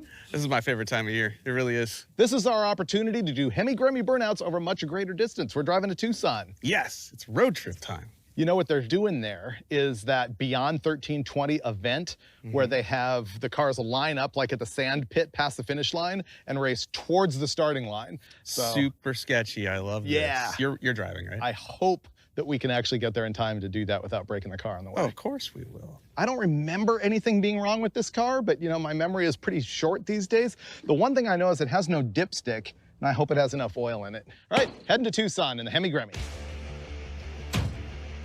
The Hemorrhoid Gremroid. China Verde. La Máquina Verde.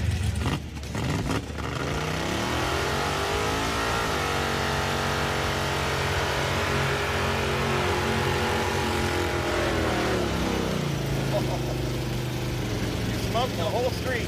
Oh, big bump. Oh, Sorry, I couldn't see it in the shade. needs to ride stiffer. This is how I remember it. I always said it rides like a CJ7. I don't know why. I thought it wasn't too bad before. Are we gonna make it? I put our odds at 60-40. Really? Yeah. I hear a little bit of a lifter tick. I'm worried about the valve train noise for Yeah. sure. How does this thing run so hot? It's 210. Not enough radiator or fan or shroud. That lifter sounds terrible. I'm gonna be way unhappy if we blow this up. Yeah, look at that, it's going to 220. And what's weird is moving air through it doesn't seem to help. Gone down a little bit. Yeah. I missed our turn. So you're not asking where we're going, Oh, I thought we were lost.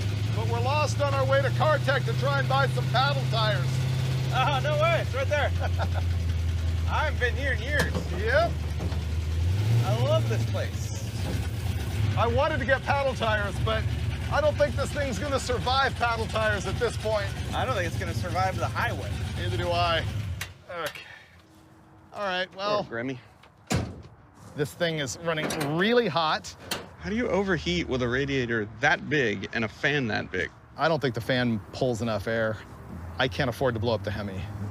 I don't want you to blow up the Hemi, so let's pull the valve covers, and unless we just find a misadjusted rocker, Yeah. I don't know. I think we need to get another car.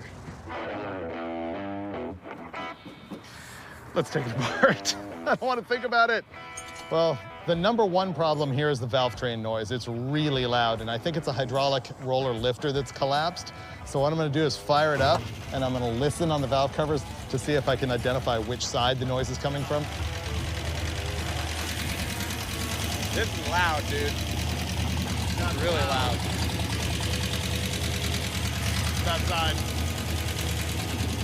That is way loud. It got louder too. Yeah, it did. I have a special plier that works perfectly for this. You got it. Boom. What I'm going to look for when we pull the valve cover is to see if there's a rocker arm that's actually loose.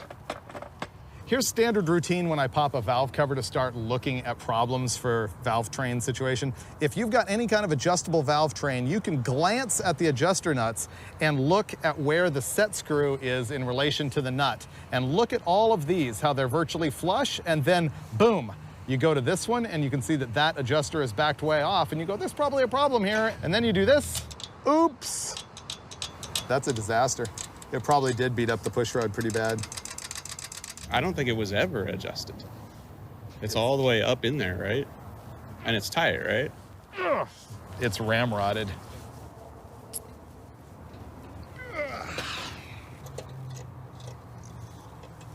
It's trashed.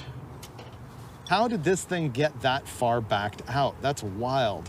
Once I got that rocker arm off, you can see that it's really beat up right here from having so much lash because this was pounding against it like that. And as a matter of fact, it took the aluminum material of the rocker arm and folded it over the steel adjuster screw. And so I can't get the screw to screw in. In other words, I can't get it adjusted properly now. And in addition to that, you can see that it's actually beat up the end of the push rod right here from having too much lash. It's very hard to discern. You can see that that's just a little bit goobered. Now look at that end and you see how it's supposed to look. So basically, we're not getting this fixed quickly. I could probably Dremel this out and get it adjusted and get it on the road. Not to be the common sense guy, but do you really want to drive this any further? Not really. Because right now it's not destroyed. Yeah, it's 20 grand worth of destruction or... Yeah, we Band-Aid it and keep going and I know. Junk the whole motor. Yep. We need another car. Well, that's something that we're not going to fix at the side of the road, roadkill style, essentially because I'm not willing to blow up my Hemi in order to keep going roadkill style. We're actually going to put this on a trailer and drag it back home to the company storage where we have all of our other cars. And I guess Mike and I will stand around and pick one. And we'll see you again soon with a different vehicle under our belt. We're going to make it. One way or another. Somehow, some way.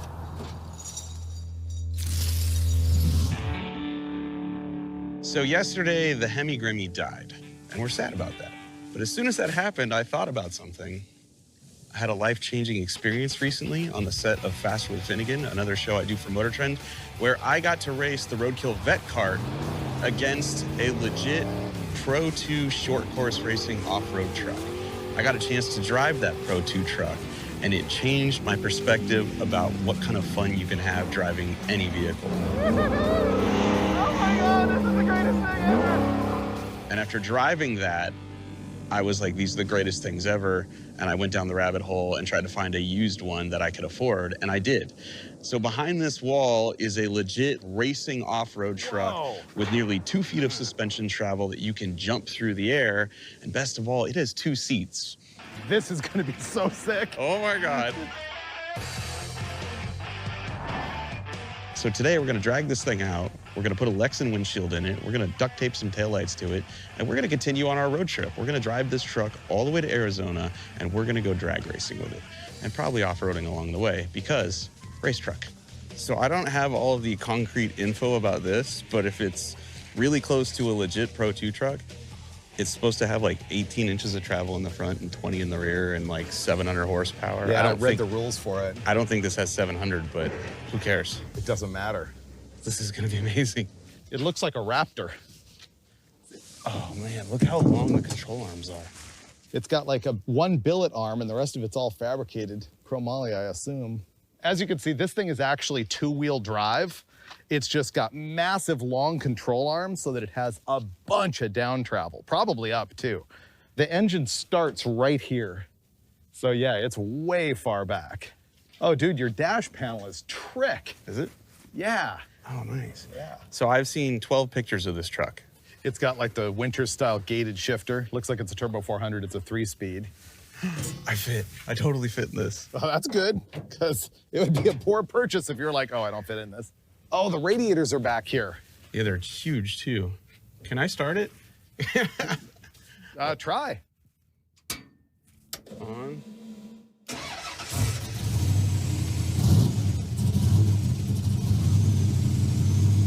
That's a lot of cooling. That's a lot of airflow too. I can feel the wind all the way up to here. Look at the fuel safe cell. Wow. So here's the thing.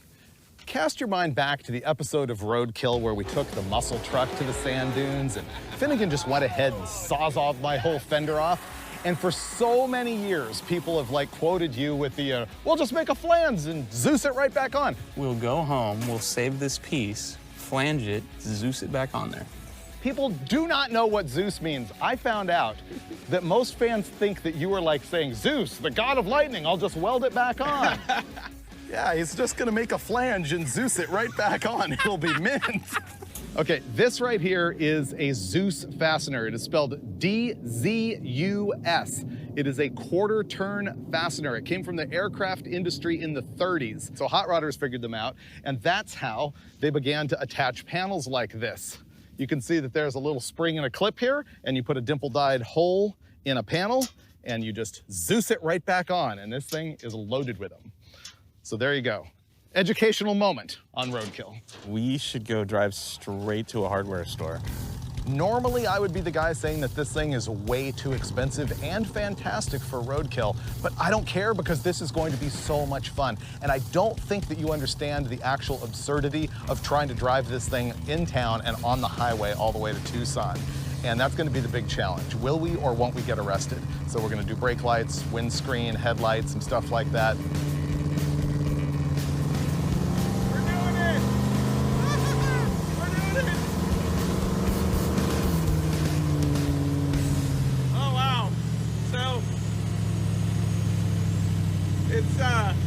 Yeah.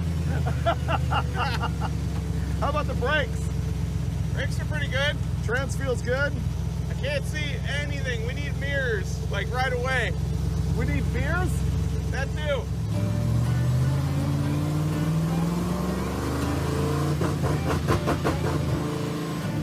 The rev limiter. That's weird.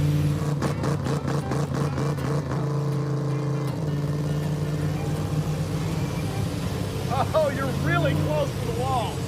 The truck is wide, remember that? Oh, yeah. Yeah. You were right on it.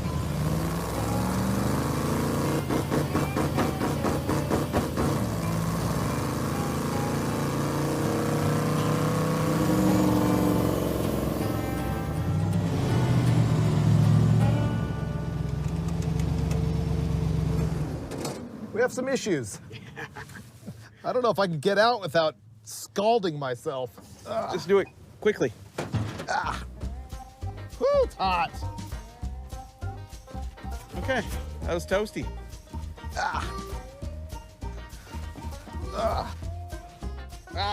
This side is way tighter than your side. Trying to get out without touching anything is the key. Well, it wasn't built for a passenger, but it's got one now. Fun though, it rides good. Yeah. The RPM limit is not gonna cut it. Yeah, that was weird. It had a 3,500 RPM rev limiter that worked 90% of the time, but then once or twice it wasn't there. I think it's temperature related. I think they want to see the trans warmed up before you romp on it or something. The heat is a problem. The windshield. Like, I think as long as we're moving, it's not bad, but it used to get stuck in traffic and my left leg was on fire. Oh, completely. My knee is up against the header. Once we get to the jumps, all of our problems go away. 100%. So we're doing some further investigation right now. The engine didn't want to rev over 3,500 RPM, so now we've taken off all the panels up here. The heads on this engine are 241 casting, so I assume it's a 5.7 liter in LS1, but it has a 5.3 style truck intake manifold that's mounted backwards. Wow. That was easy. This truck rules. Maybe took 5 minutes and disassembled the whole side of it so I could get in here and access the brake pedal so I can mount this switch. And this switch will be providing power to our new taillights. You are witnessing the moment that my life changed forever. Let me tell you about this life-altering piece of equipment. Now, see, it's pretty normal in the roadkill world to take a set of magnetic portable trailer lights and use them as taillights and turn signals or just brake lights on the back of your vehicle. But have you ever seen the wireless transmitter? This does not require any wiring between that doohickey and the back of the vehicle. All I'm gonna do is take a power wire, run it through a switch on the brake pedal, and run it into this thing, and it is gonna tell the lights at the back of the vehicle what to do with no wires whatsoever. Okay, so brake? Nope. Off. On? No brakes at all. Off, okay. Running light. All right, we got those. No, brake lights are off. Now they're on. What? They're on right now? Oh no. This is a momentary off switch, not a momentary on. It's out of a late model Chevy truck. Oh, you got a brake light switch for a brake pedal? Yeah. Yeah, that activates when you release, so this switch won't work. It's worked for me in the past. I mean, I never followed me, so maybe it didn't, but. So I just went to the parts store and got another momentary button. The difference is this momentary button is normally open. So when the button is up, these two don't make contact. The button we had before was normally closed. So when it was in the up position, these two were connected. So your taillights were always on until you stepped on the brake and then your taillights went out, which is backwards. So this should be a good solution. We have rear mirrors. Genius. There we go. It needs to go up. Yeah, I mean, I can totally see with that. Okay. Now, if a cop pulls us over, we got mirrors. We got a dome light. This thing has all the amenities. Dude, this is great, and I can still get out. And it looks so good. Oh, dude. All right. So we need to run wires up front for the lights, and then I can throw this back together. We can ground it to the back of the tab for the hood right there. Do we have a relay, or how are we gonna do it? They're LEDs. Oh, great. All right, want me to start zip tying? Sure.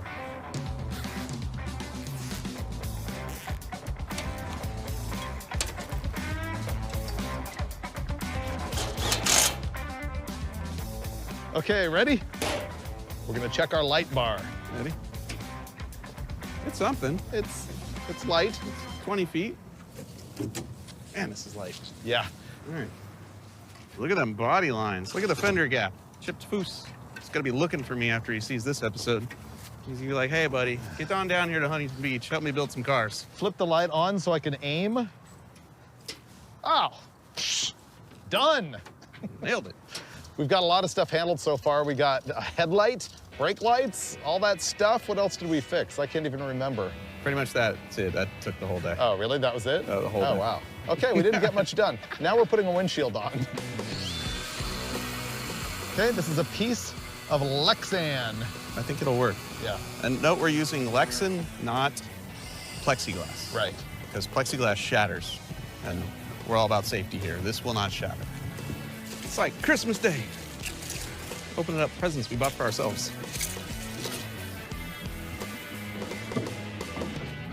There. Oh, that's perfect right there. So the trick that we did here was to drill holes all the way around the edge of the Lexan windshield and then just use these zip ties to zip tie the Lexan to the roll cage. And it rarely rains in Southern California, so we'll be fine without windshield wipers. Ready? We gotta be careful. People are gonna start hiring us to make their vehicles legal. So the mirror's pretty good? Cool. This is so cool. Let's go.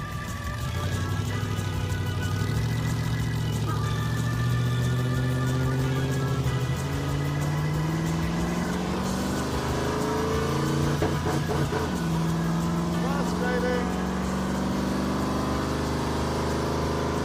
Much better with a windshield. Yeah. If we filmed this in, it would be like no wind at all. Yeah, I was gonna say we should do the vent windows. Vent windows. It feels like we're going really slow. Yeah, I'm getting burned over here bad. Yeah, my leg's on fire. Yeah. We're gonna have to do something about that tomorrow. Yeah, it's unbearably hot. I'm in shorts and sandals. I think I'm actually getting burned. When you're in neutral, will it go past 35? I'll try it next time we stop. Past it now. okay now? Yeah. Something heated up. Ah, man, that is frustrating. I gotta get out. I'm getting burned over here pretty bad. Okay. Right with them. The alternator light came on. We're down to 11 volts. Don't shut it off. Nope. We gotta hurry. It's running out of power. We gotta hurry.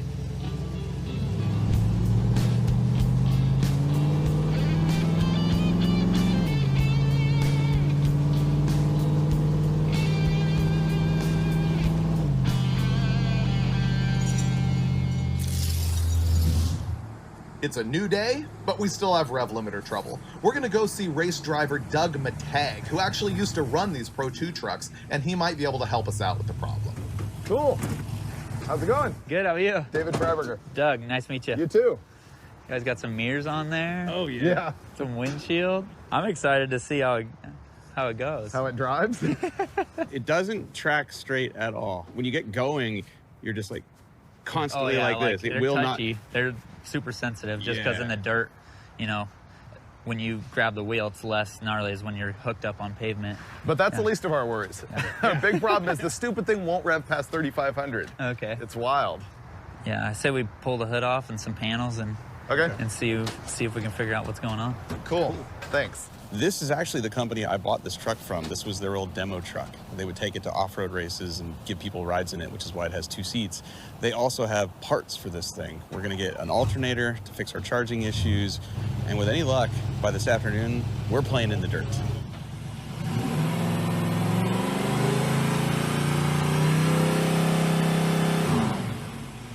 This is Chad, that's Doug. Chad's thinking that the rev limiter is not built into the ECU. He's thinking it's another problem, perhaps with a sensor or perhaps with the voltage from the alternator.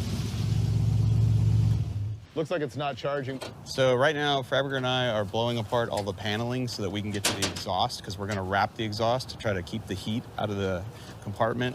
And Doug is taking out our old alternator, which for sure is not working. Our Duralast alternator, 140 amp, just a stock application. We told him it was a 2004 Chevy truck. It seems to be the right one. Can we fire it up and check this new alternator? Oh, yeah. 14. Hey, now we got voltage.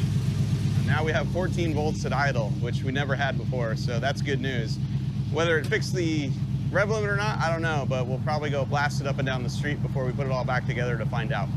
Finnegan is going to drive the thing and romp on it and see if the voltage might have solved the rev limiting problem.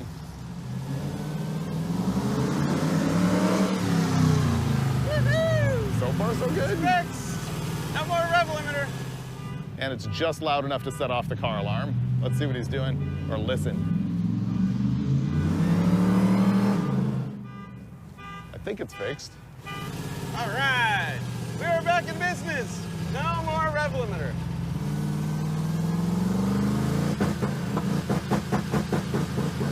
I did it again. I spoke too soon.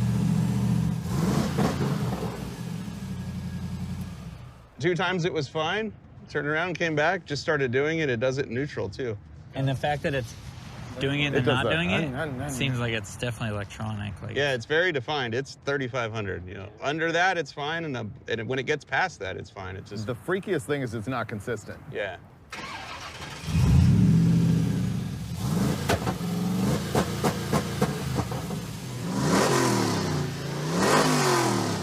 Now it's working. We're still struggling with this whole RPM limit thing.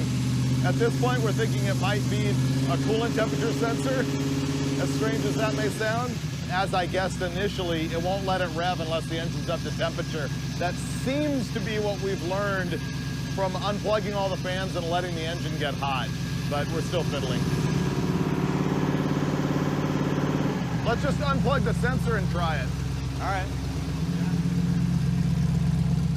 We finally figured it out. All morning we've been messing around with this problem of the rev limiter hitting at 3,500 RPM, and it turns out it was what I guessed that it was yesterday. It has some sort of a rev limiter in it that is affected by the coolant temperature sensor. We unplugged the coolant temperature sensor, fixed the problem. So it's the sensor itself that went bad. He's gonna triple verify that by driving it. Oh, and he just blew the whole roof off the truck. And it's all over the street. The roof just fell off. But hey, it's all a victory because we obviously fixed the rev limiting problem. This is the GoPro that was on the roof of the truck that just blew off and hit the street. You unbolted this. Whoops. But it's fixed. So bottom line, coolant temperature was overriding both the fan switch and seemingly working invertedly, like it would not let it run right. When it was dead cold, it was turning the fans on. But we should get a new temperature sensor and plug it in so that the ECU is actually tuning the engine properly. Okay, I'm using self-adhesive heat shield. Oh man, that is gonna be awesome. Wow, I got that stuck on there nice. Cool. I'm gonna use this junk on the inside to sort of pad my knee. Oh, great. Our charging problem is solved. We're about to put a new coolant temp sensor in here, which should fix the fans turning on when they shouldn't be on, and should also make sure this runs at the right operating temp so that it stops misfiring. And then after that, it's just throw the body on it and quickly throw it on a trailer because we're gonna haul it to Glen Helen, and then tomorrow, we road trip to Arizona.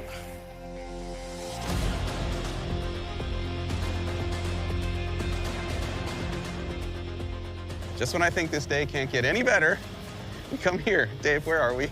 Glen Helen Raceway. I can't wait. You know what the thing is? We cheated. We put the thing on a trailer to get here fast enough. I think we're gonna like take laps solo to get used to it and then probably ride together. Yeah, I mean, we don't want to both croak at the same time, then there's no show. Let me just leave you with these final words. It will never look better than it does right now. Oh, dude. I was gonna say something, but it's just gonna offend my wife, so I'm not going to. I'm gonna get in. Race it!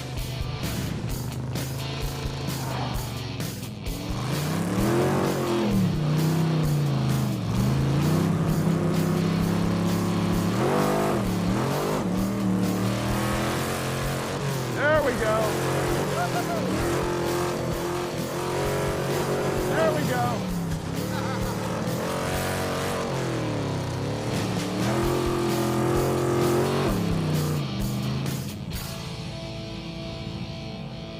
Well, It's super, super fun. These jumps, when you go this way, it looks like the jumps drop out from under you. Yeah. Like the truck falls. Yeah. Yeah. Yeah. It's really cool. It's fun. Now we're on the main straightaway. You can see the grandstands in the background. He's got 3 jumps. He's parked on the first one. Second one's under this arch. Third one's actually leading into a turn over there. Let's go!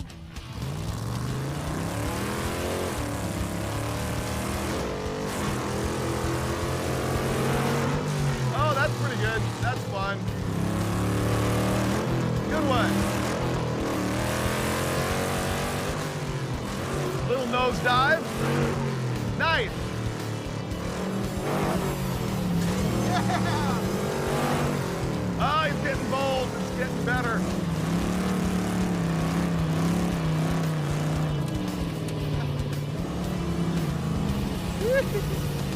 There we go. He's got his helmet. Oh, dude, it was incredible. I'm in love with it. Okay, let's have fun.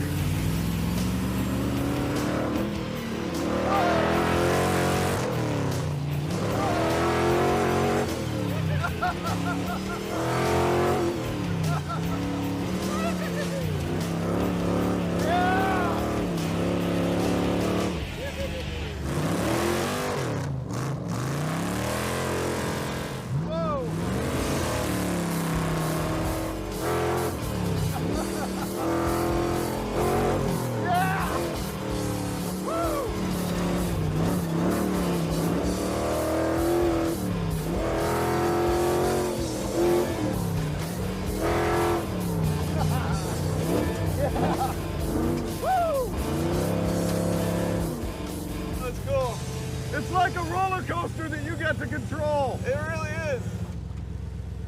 Woo! Oh man, That was awesome. It was a lot of fun. Smile on my face the whole time, dirt in my teeth. Unfortunately, whatever I did to block the heat on the passenger side is a no-go. I mean, it's actually burning me. I've missed my opportunity to go full on with the truck because it's getting too dark for the video crew, but I'm gonna just take it around once.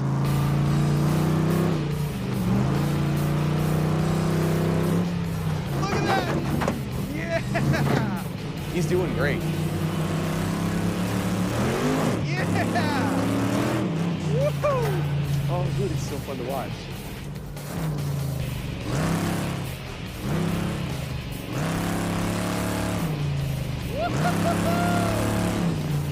Yeah, dude! That was so great! Oh, oh, oh! Woo! Dude! It's amazing! Right? I can't see a thing! Dude, you had all 4 off. Yep. Oh, it was so cool to watch. I know, it's so fun.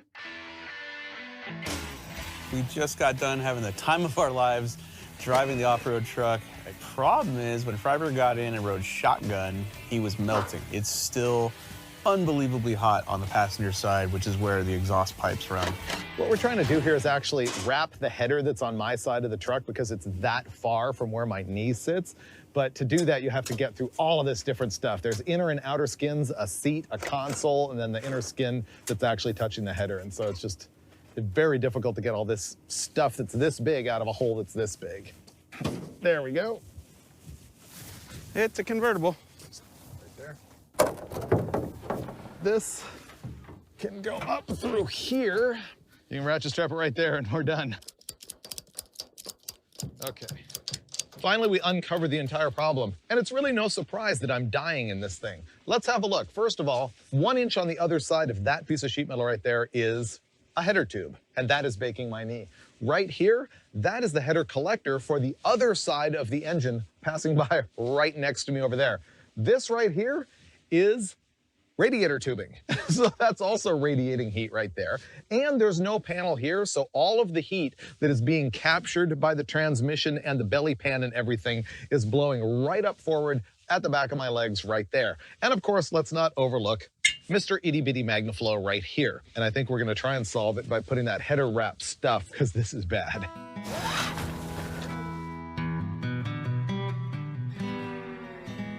Man, this has been a major process. We got all of the header wrapped in there. We wrapped both of the radiator hoses. I've wrapped this entire header. Mike got the front half of it. I've got this shield here. This is no fun, but I'm gonna be much more comfortable later. Well, I guess all we have left to do here is put the body panels on. Mike made some new vent windows out of Lexan, and then I think we're gonna take off. And at this point, I think no matter how badly I'm like parboiling myself, I'm gonna be required to suffer about 70 miles till we get to Palm Springs. Hey, we got headlights. Not bad. Yeah, you go out there. Oh, dude, the light's working good. Goodbye, Glen Helen Raceway.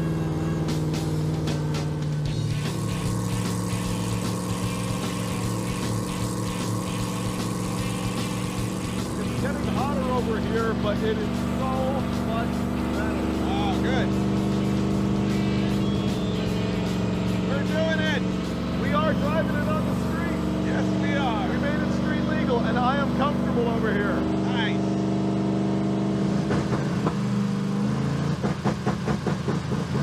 I did it again. Oh my God.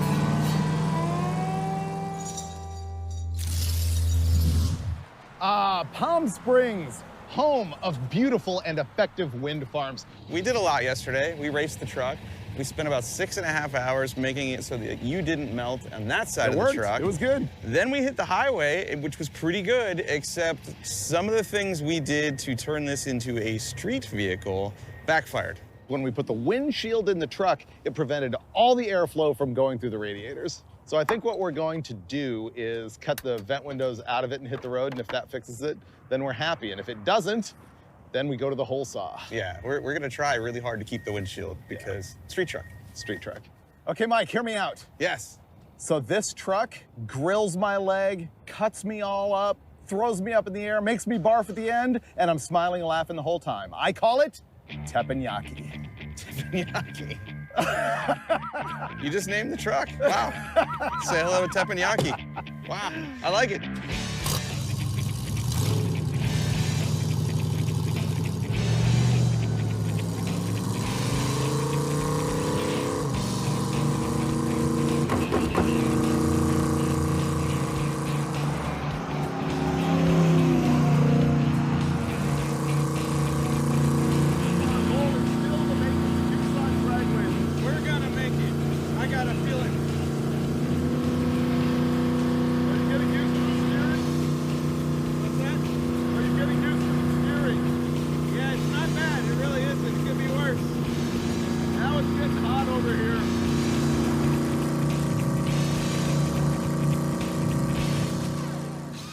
Plow some holes into that baby. I feel like this is gonna help. Taking the side windows off totally helped. It did help, but not good enough. Here's your center. There you go. Zap it. Oh, I was just gonna make 2 rows. I'm gonna do whatever you tell me, that way if it doesn't work. It's my fault, 4 holes. Indeed, 4 holes, okay. Okay. There you go. Look at the alignment. Bam! You can do your set. Oh, no way. No, you're doing so well. Look at it. Man. Okay, so lean it towards the bottom. Whoa. Wow. And it's too far of a lean, too. Now my foot is caught. You're complaining? Is that what you're doing? Oh, you're not kidding. I don't want to break the Lexan. This is butchery. I mean, we've not done worse. We're road killing it. That one's pretty good. The alignment's actually somewhat acceptable. I think we're gonna hit the road again. The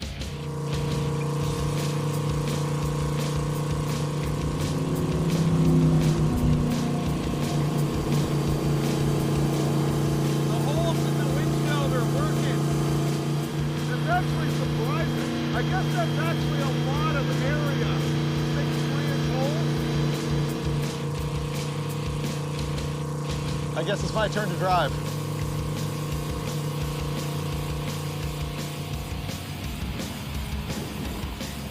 This is a traffic circle on the California-Arizona border, and ran out of gas in the traffic circle. I feel a minor victory in the fact that we even made it to Arizona, where they really don't care what you drive on the street. That's good enough. Yeah.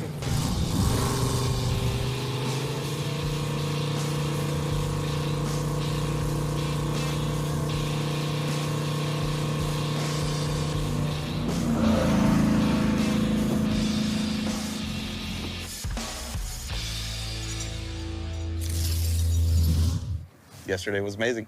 We have driven the thing legit 250 miles so far. Yeah, because never forget, this trip started out in a Hemi-powered Gremlin that he was going to drag race. And hopefully it's going to end with you drag racing this, which does not have a Hemi. So, let's go.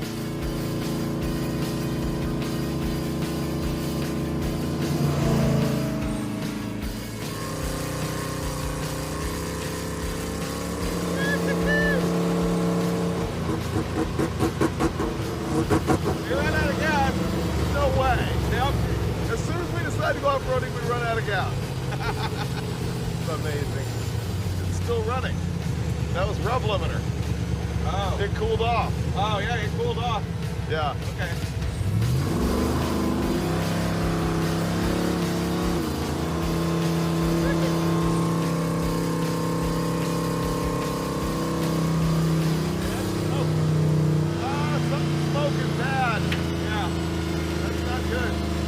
Hopefully it's just a bush or something.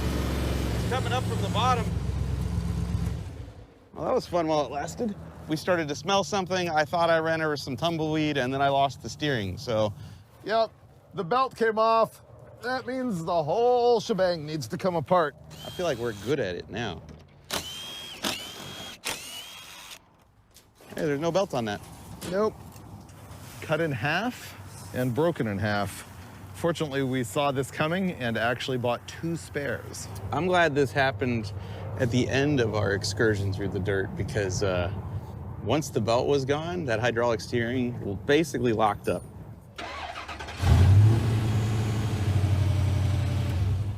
the belt works. All we have to do is put all the panels back on, and we're out of here.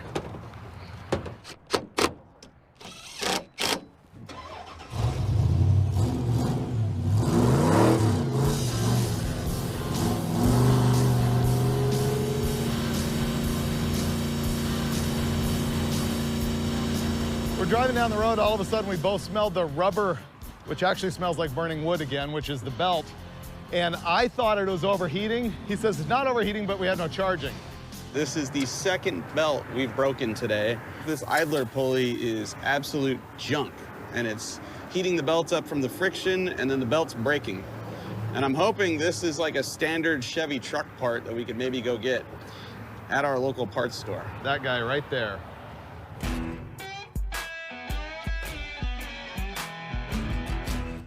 Looky, looky.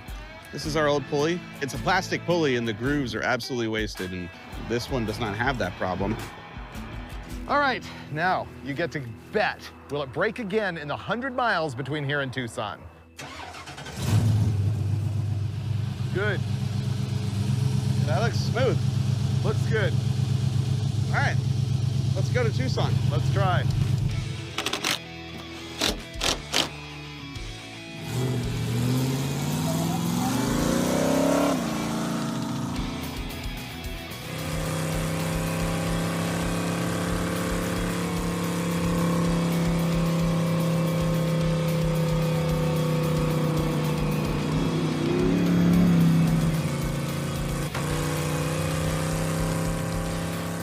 We're 40 miles outside of Tucson Dragway, and we ran out of gas again, so we filled it up, no big deal. We take off, and the guy behind us is like, "You're leaking something." We figured it was fuel, but Mike got out and looked, and this is actually water, like out of the radiator. So we're breaking into a part of the truck that we've never seen before to try and figure out what went wrong. This is gonna be a big operation. The semis are way too close to us here. We're actually gonna move down the road to some place where we're not gonna get killed. This is what we call roadkill troubleshooting by ignoring. We don't know what happened with the water on the side of the freeway. We drove here, it's fine. So we're gonna make our headlight work and keep moving. Let me get the wiring out here. I'm gonna tell myself it was the puke hose puking, which shouldn't happen because it wasn't hot. And then we got back on the highway, it puked once more, and then it stopped.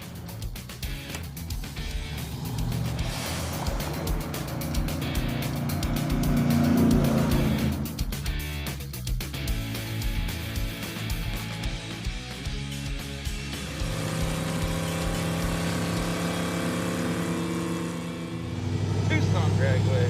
You realize that we drove this thing almost 450 miles? Riverside, California to Tucson, Arizona. Yes, sir.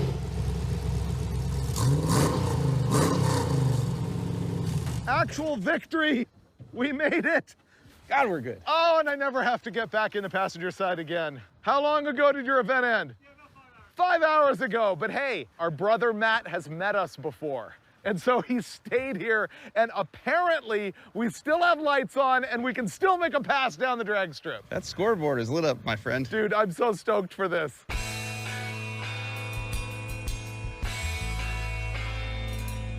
The goal here is to do a burnout and then just, break the beams and see what it'll do. It'll probably run out of gear before the 8th mile mark. But just the fact that we took a race truck that's designed to run 20 minutes at a time on an off-road track, and we drove it from California to Arizona, huge win for me. I love this truck. Let it rip.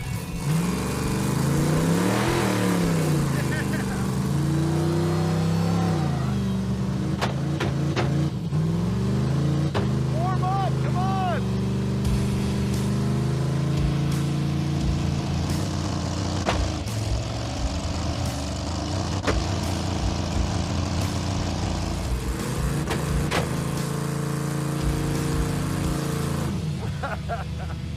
We let it cool off too much. Yeah, that's enough burnouts. You may want to loop it around a couple times. Yep. Earlier today, I noticed how giant the rear Pro-Am brakes are on this thing. And I thought, man, those are aggressive. And just now, he was trying to do a burnout without a line lock, so his foot's on the brake. So the front brakes and the rear brakes are all working at the same time, which makes it really hard to do a burnout.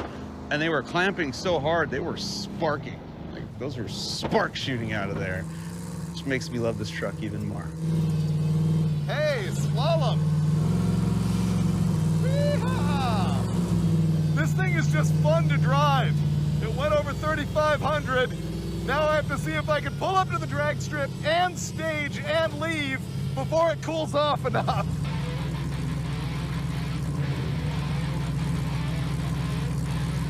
Whoa, double bulb himself.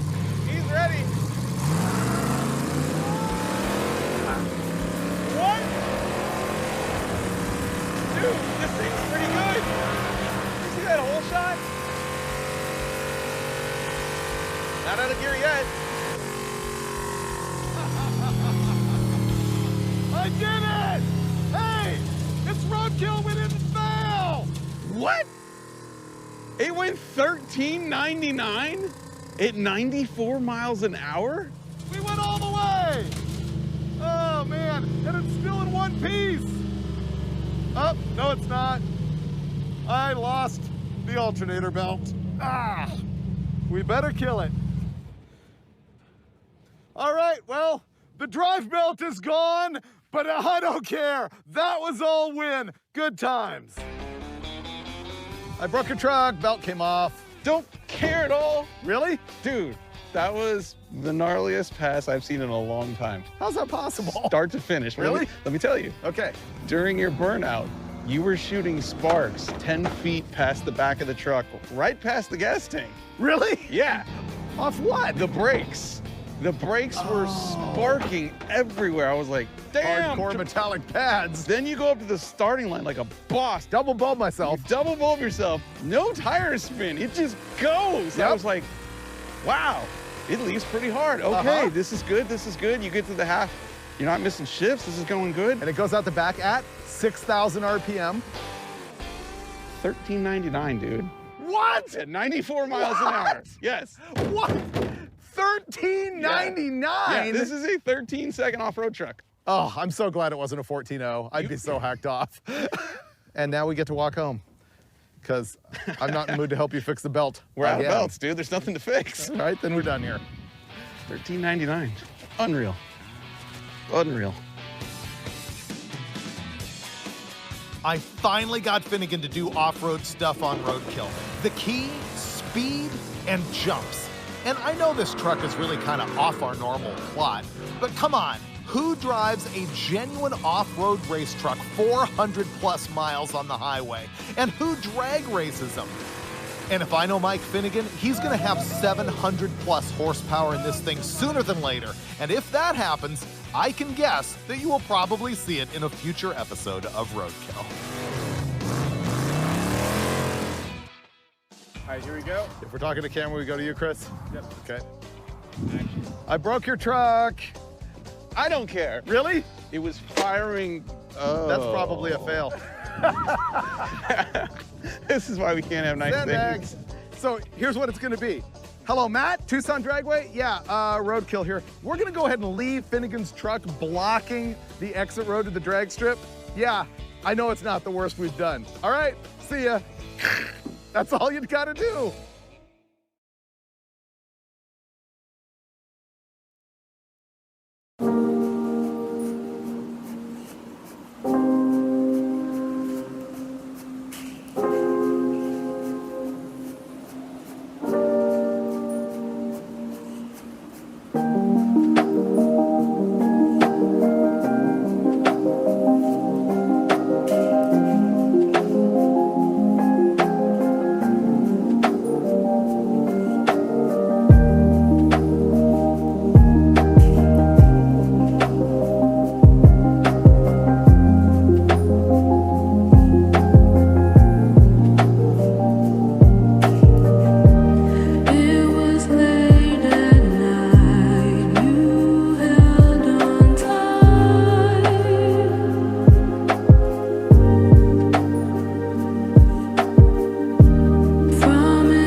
This time on Roadkill, big adventures in an average car on Sick Week. God, this was fun.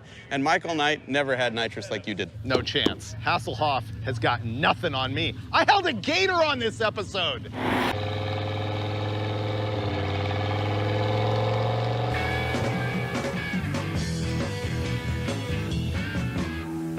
All right, walk straight ahead. Follow this. Nope, this way. I can't see nothing. We're in Bradenton, Florida for Sick Week. Here's how this event is going to work. It's pretty much a direct carbon copy of Hot Rod Drag Week, which means there's 4 drag strips and 5 races in 5 days, and all of the competitors have to drive the cars from track to track without any support. So what we're gonna be doing is starting here at Bradenton, Florida, then we go to Orlando Speed World, then we drive to Gainesville, the home of the NHRA Gator Nationals, then South Georgia Motorsports Park, and ultimately back here to Bradenton if the car survives that long. So we were dying to do this because it's the very first event, but we didn't have a car. So I bought something off Craigslist, sight unseen. I know what it is, but I've never seen the car until this moment, and it's a surprise to Finnegan completely. So, are you ready? I feel like I'm in a horror movie. Yes, man, let's do this. All right, unleash. That's my throat. There you go. What do you think?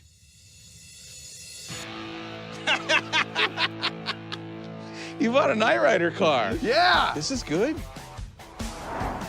I figured Florida is 3rd-gen territory, right? I like this. I'm actually kind of stoked on it, but I did try and undersell it to you as being boring. Here's the key, 6-speed. Really? Yes, so we're entered in the stick class. All right. I don't know if it runs, I don't know if it'll pass tech, I don't know if that window goes up or down. That seat is well ventilated. Yeah, it's a 350 carbureted T56, 373 rear gears. This is a 1986 Trans Am.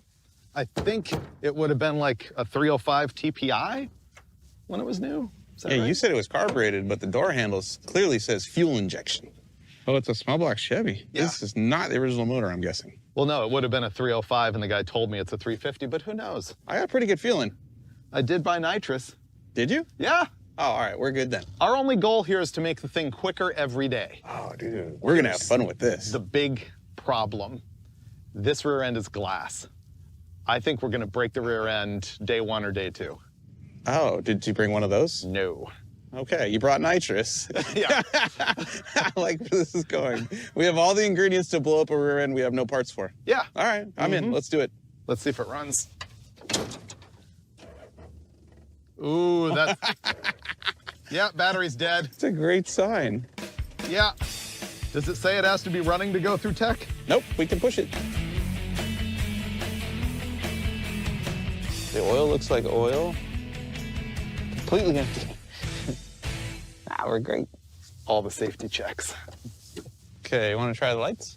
Oh, we have a dead battery. What am I doing? Dead battery. Dead battery. Well, step on the brakes. They might come on. Oh, wait.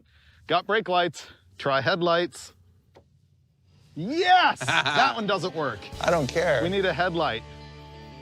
The rules for this event say that the car has to be street legal. You have to have registration and insurance and all the lights and everything and a horn. Yeah. Is that gonna work? I think so. Right. Never start. Okay.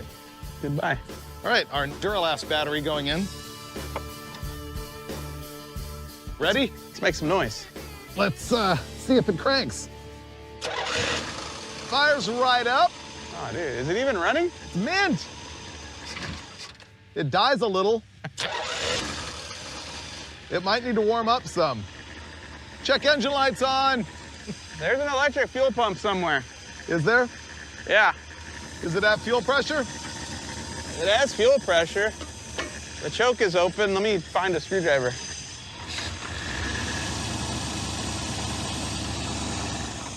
So there's a knocking. Yeah, I heard that too. But it's the clutch. It doesn't run very good right now. No, we can make it better. Here's what's going on right now. It is 12:12. In order to get into the event, you have to be in the line for tech at 1 o'clock. They cut it off after 1. We're gonna put the slicks on it because we think that might be a requirement for going through tech so they can measure your tire size. The car's not good. It's warming up and maybe it's getting a little bit better, but the carburetor doesn't want to take throttle. It bogs really badly. There's a rattle coming from the throwout bearing that's pretty gnarly. It's a perfect start to a Roadkill. The tires we're putting on here are on 15x8 wheels. They're the cheapest aluminum wheels I could get at Summit Racing, and it's a Hoosier 27x10 50-15. See, it's race now. Look at it. Oh, definitely a race car. We just picked up so much ET until we break the rear end in half when it hooks. All right, we're gonna go get in the line for tech. Oh, this thing's nasty. It's not that bad. It's nasty. Wow, that car has only moved, I don't know, 15 car lengths in 3 hours. Wow, this line's long. 350 cars here. My favorite thing about events like this is the randomness of all the cars that are here. It has really good variety. Really good.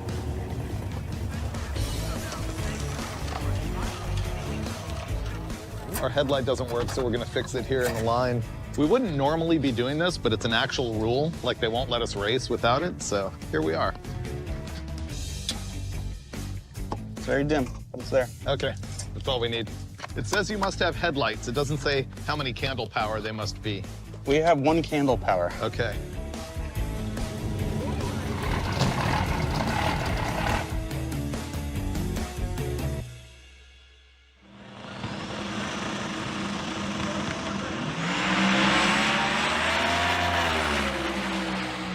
It's first thing in the morning, so last night we got through tech in the dark, and then this morning was the driver's meeting. We got through that.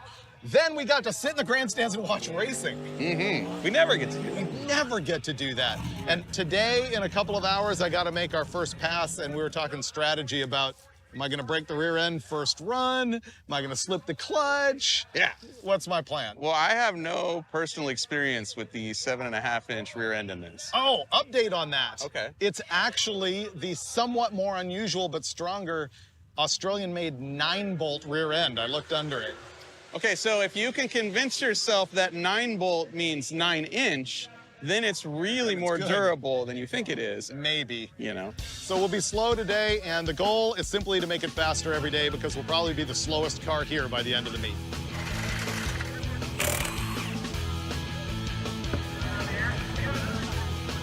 Yeah, it's going forward. Okay. Well, it was up in the air. I spun the tire and we checked. It actually seems to have a limited slip in it. Between that and the fact that it is that 9-bolt Australian-made rear end instead of the weaker 10-bolt, we have some chance of survival. Now I got to install the sticker.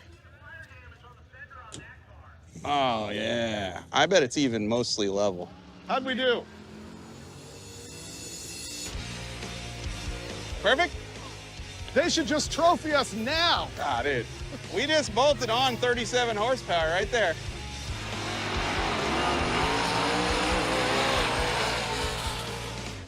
We're getting ready to go for the first time. Don't forget, this will be the first time I've ever really driven this car. Okay. I hope I can figure out how to do a burnout and launch this thing. I wish it was more warmed up. It was bogging bad when it was cold. Talk about an interesting matchup. 1964 Spitfire with the engine hanging out of it. And over on the left side, that's David Freiburger from Roadkill. The car they just grabbed off of Craigslist. Please don't break. Please don't break. Please don't break. So there's a bet going around right now of what ET it's going to run, and it's widespread. It's someone thought of 17, someone thought of 16. Okay, all right.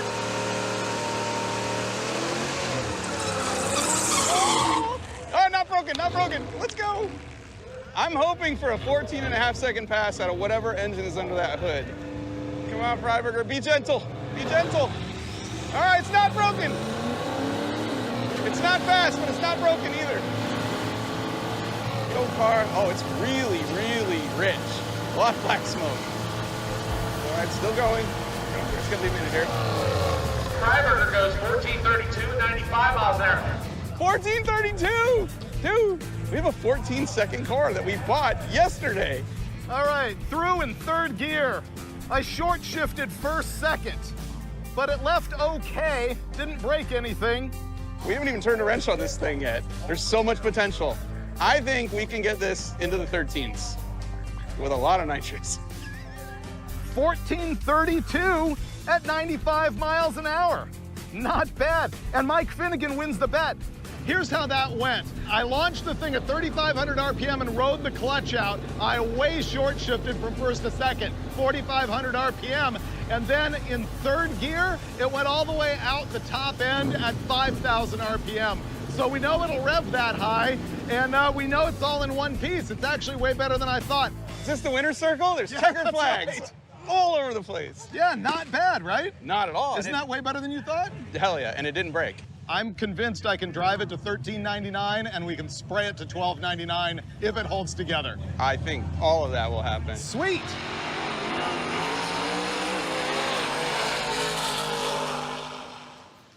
One of your jobs is to hand in a time slip every day before you leave.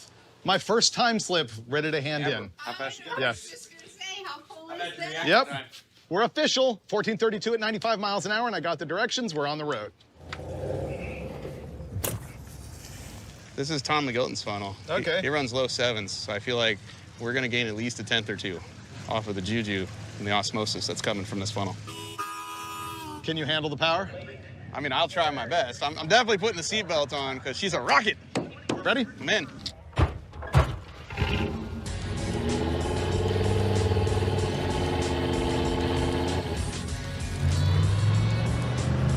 It's pretty smooth. Don't break my ride. All right? All right. There's a shake, Yeah, there is. but it's the whole car. It's not the steering, it's the trans. See the rear end bouncing up and down? Maybe? Do we have shocks on this car? I don't even know. I don't know. We have to just look at it as opportunities to improve tomorrow. Part of the rules is that you have to follow the actual route that they give you so everybody's driving the same distance, and you got to do checkpoints. The first one was the California Zephyr Railroad Carriage. That's where we were at? Yeah, and now we're in something called Old Town. Old Town where? I'm not really sure, but we'll get our photo. And I think we're about an hour to the hotel, which means teppanyaki. Yeah, after saluting the wizard. Saluting the wizard. Okay, we're gonna blast. I think the next time you'll see us, because it's about to get dark, is gonna be tomorrow at Orlando Speed World at the Dragstrip. Later, wizard dude.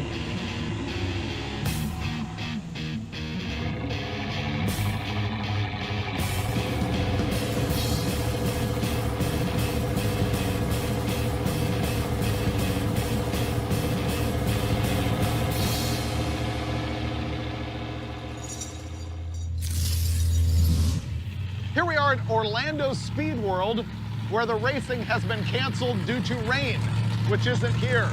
You hear this car driving by in the background. Here comes another one. Everybody's required to show up here at the track, take a picture in front of the sign to prove that they actually made the drive, and then we're gonna hit the road and go to Gainesville tomorrow. The drive was easy. I legit felt like we were on vacation. This car is incredible. No issues whatsoever. Now it's gonna catch on fire as soon as we leave the parking lot. But the good news is that it will be doused by the rain that supposedly is coming. Let's go. All right.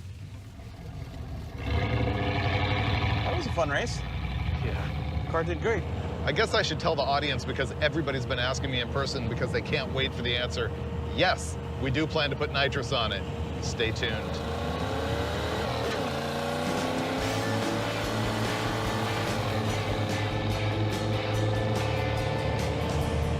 I feel we should see a gator.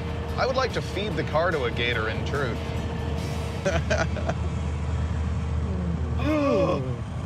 World's best gator. We are stopping, right? Right? Am I right? Am I right? Production totally loves this idea. Now it said world's largest gator. Did they mean the building, which is shaped like a gator? Or is do they there a have one gator in inside? there? This is incredible. Oh, entrance. We get to go in there, dude. Yeah. Run. Those guys are hardcore prehistoric, aren't they?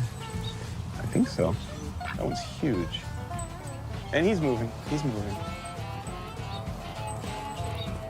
Hi, kitty, kitty, kitty. That thing would seriously mess you up. Yes, he's a Florida panther. I would pet him. You'd be alone in that endeavor. And then he would eat my arm off. Gator! That worked. That did work. Totally worked. We made a stop here at Jungle Adventures in Christmas, Florida to see all sorts of animals, and I'm holding a live gator that Mike won't get anywhere near. You keep turning this way. He's cute. I feel a little bad about this after I pet him. Is that real? Yes. Remember when we had one on our Corvette trip in Florida? Jamie's car. Yep. I didn't know that one was real either. He looks so happy. You know, he's smiling. He's going on sick week, dude. Right through the back of the jaw. Right there? Yeah. We can't lose this. Pretty sure they'll let us have it on the Dragstrip, right? Nowhere in sick week's bylaws did it say you can't have a gator head on the front of your TA. Okay, let's go.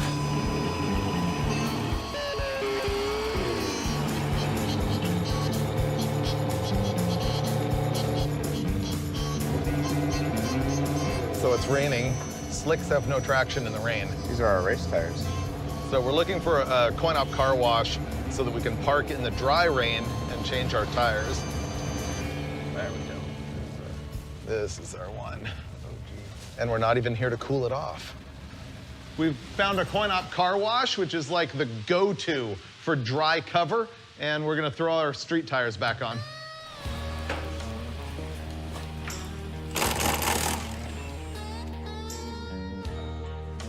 I think these are directional. They are. You clear? Yep, go for it. Yeah, this little jack might fit over here. That's gonna work. Seems legit. Perfect. I wonder if we're dead last again. Probably. Looked on the internet and people were checking in at both checkpoints 4 hours ago. Oh, yeah. Well, people took off at 8 in the morning. We've been dilly-dallying. It's 2:30. Those people didn't get to hug an alligator. No. Do we have a defroster? Oh, that's gonna make it way worse. Oh, damn, science.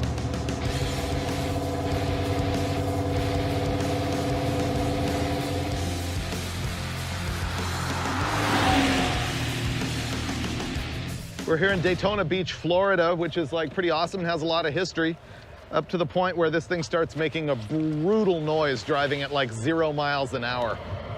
It doesn't change when I step on the clutch. It's here, running. It's metal to metal here. It sounds like it's here to me. It's back of the trans. Yeah, it's either that U-joint or the trans mount is kicked over and it's rubbing on something. Even though it's raining, we're gonna jack it up, crawl under, and have a look. We're using our spare slicks and wheels as jack stands. We've got one under the cross member in the front and another one here because we don't have jack stands. You found the problem? Yeah. U-joint wasted? No, we're gonna be okay. Our torque arm mount is popcorn welded. Oh. And I'm picking up exactly what's going on. it's rubbing the drive shaft. Yep. The front mount for the torque arm, which is this unique suspension pivot that goes from the back of the transmission all the way to the rear end, and it keeps the rear end from doing this, going forward and backwards. The bracket is now popcorn welded to a bracket that goes to the trans. Well, the bolt fell out, so there's nothing holding our rear end from going forward and backwards, and the bracket slid backward and is rubbing on the drive shaft. And we don't really have the right stuff to fix here, so we'll use what we have, which is a ratchet strap. And I'm gonna try to ratchet strap the bracket to the front engine cross member. And if that will hold it forward and keep everything from moving around, we'll keep going and probably try to fix it properly tomorrow, but hopefully this works, because I'd like to keep going. Hey, Dave, would you give me another ratchet strap? Ratchet strap.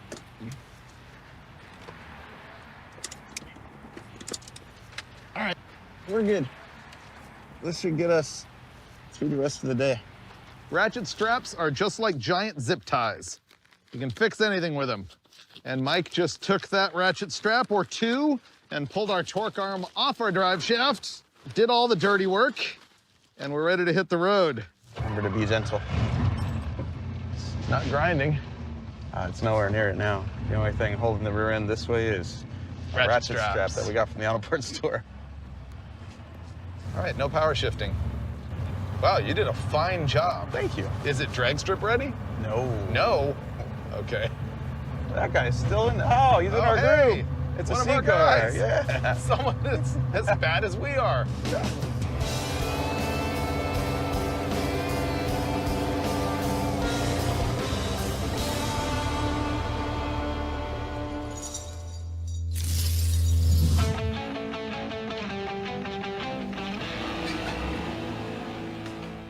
Good morning from KSR Performance in Gainesville, which is Roadkill's like Florida home away from home. You can see this is the torque arm mount that yesterday Finnegan fixed with the ratchet straps. It's broken out of the back of the transmission tail shaft housing, so we're gonna have to somehow figure out how to cobble that back in and weld it back together. Also, check this out. Yesterday on the highway, the rear end was howling. It was bad. And I come back here and notice that there's gear oil all over the muffler. This thing uses a rubber plug in the fill hole, and it was leaking badly. You can see it just running out of here, and we'll fill it back up and hope that we didn't do more damage to the rear end that will add to my paranoia about breaking this thing. Look carefully at this thing, and you'll see it is the 9-bolt rear end. It's not the 7.5-inch 10-bolt that many of these had. Okay, we're good.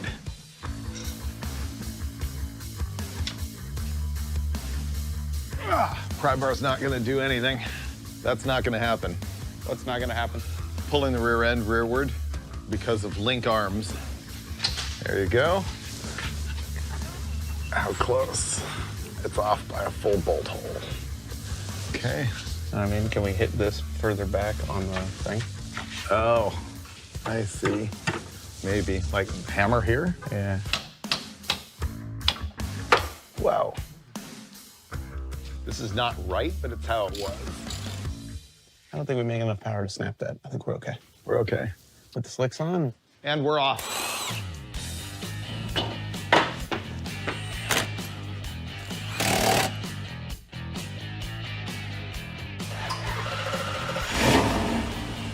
Come on back. No guarantee we're not gonna need Kevin's help once again, but we fixed this part, and next stop, Gainesville Raceway. Ready to go racing? Yeah.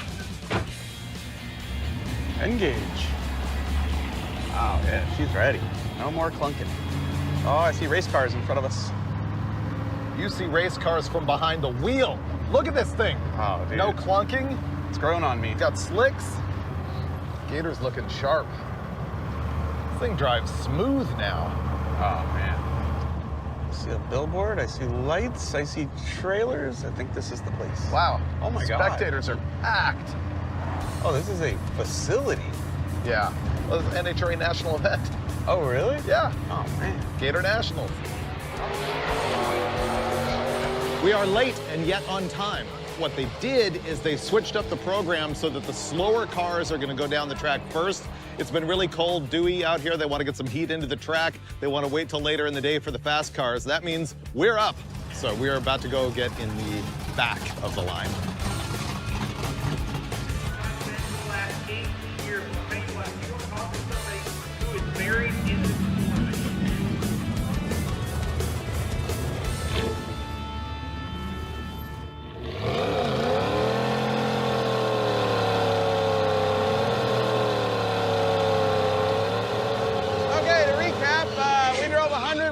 With ratchet straps holding the rear end in place. I don't know if 1 bolt is better than 2 ratchet straps or not, but we're about to find out. We have done 0 performance upgrades. The air is better here, and I feel like he's learned to drive the car. I think we're gonna go quicker. I'm batting on a low 14.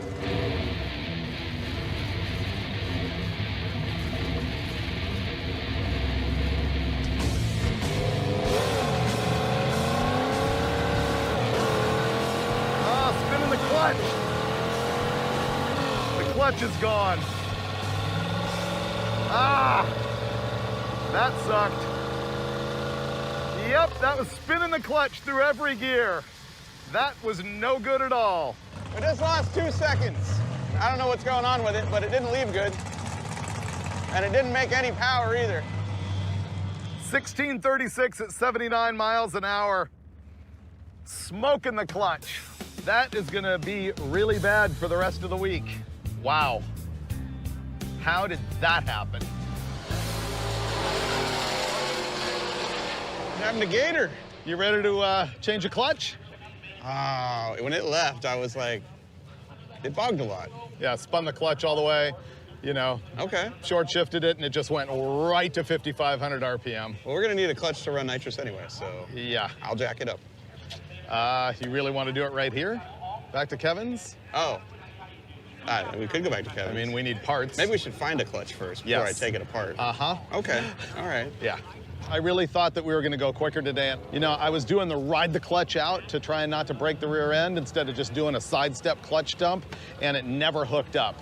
I basically power shifted it into more clutch spin and eventually just lifted. You can smell clutch just reeking off this thing right now. I don't feel like changing a clutch, but we're going to because we have to. Still drives. A couple of fans, those guys were super cool. They went to AutoZone down the street, bought us a new clutch, and we've got it in the back. We think it'll work. I thought today was our day. The sun was shining, the track was great. Yeah. We were gonna go 1410-ish. Yep, me too.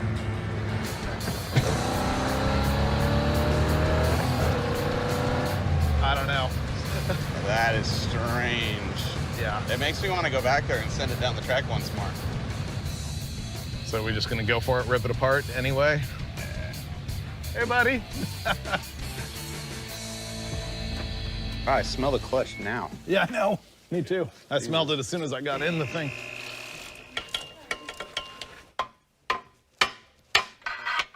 And torque arm out. We're working on taking the clutch out of it. That means we started by removing the torque arm off the suspension because it's in the way.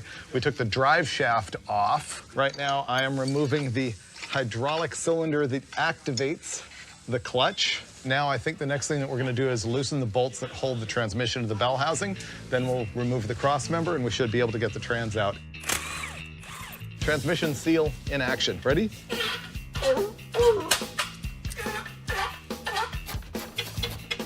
Oh, look at that. Coming right out. See? Okay.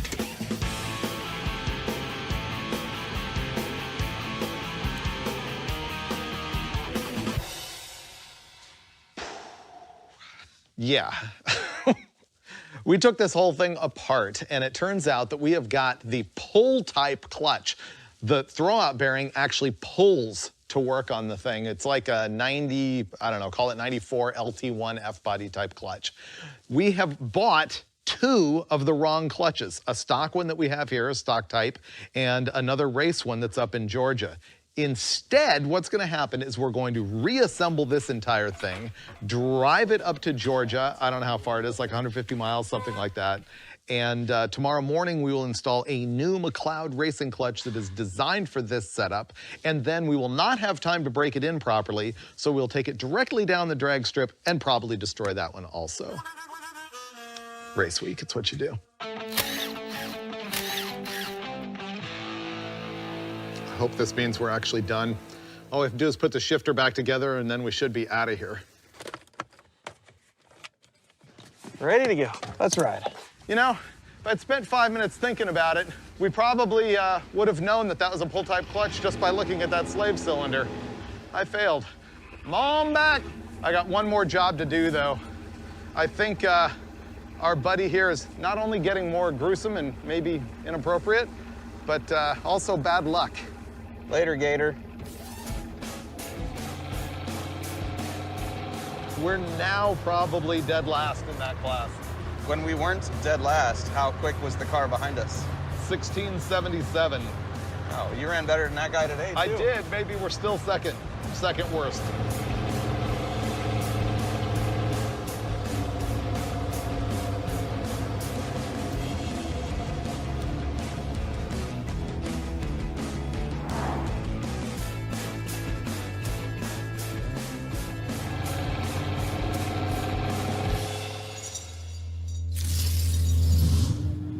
Our trashed clutch made it last night. Pretty good drive. Yeah. So this is South Georgia Motorsports Park.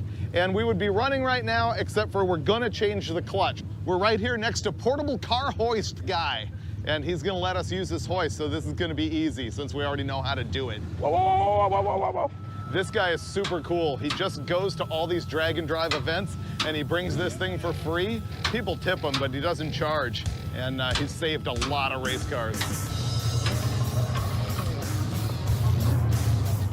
What we're doing here is just exactly what happened yesterday at KSR Performance. This time we will get it all the way out and probably take the bell housing too, I'm not sure yet, and get that new clutch in there.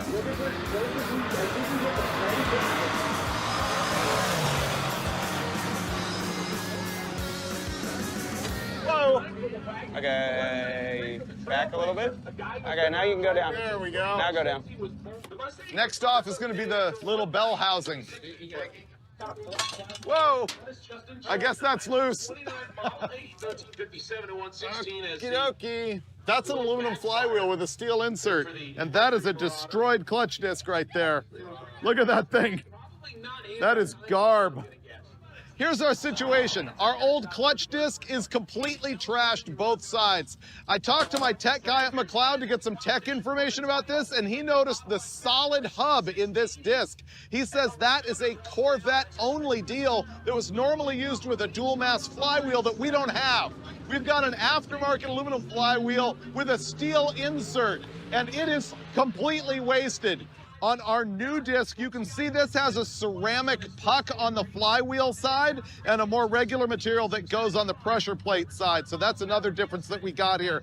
You're supposed to break these things in for like 1,500 clutch activations and deactivations in stop and go driving. So our downsides here are we're not prepping the flywheel correctly and we're not breaking it in. We're crossing our fingers. Look how you can see that this disc is worn more here on the inside and not as polished out here. I can feel that it's got a warp in it, so that's a major downside. Here's the thing with this sprung hub, you gotta make sure it doesn't hit anything in here.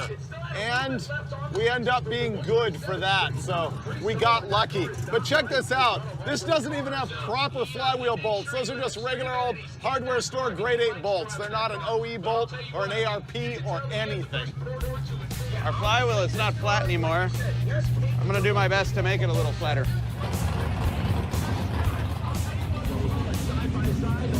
Rotate it. You gotta rotate it up. Right there.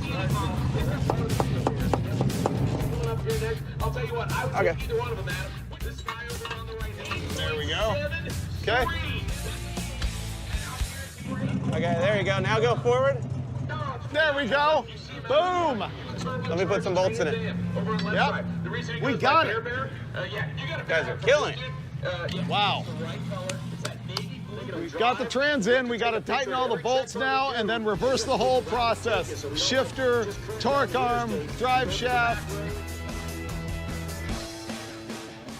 Properly, you need to drive this thing several hundred miles in stop and go traffic to break the clutch in.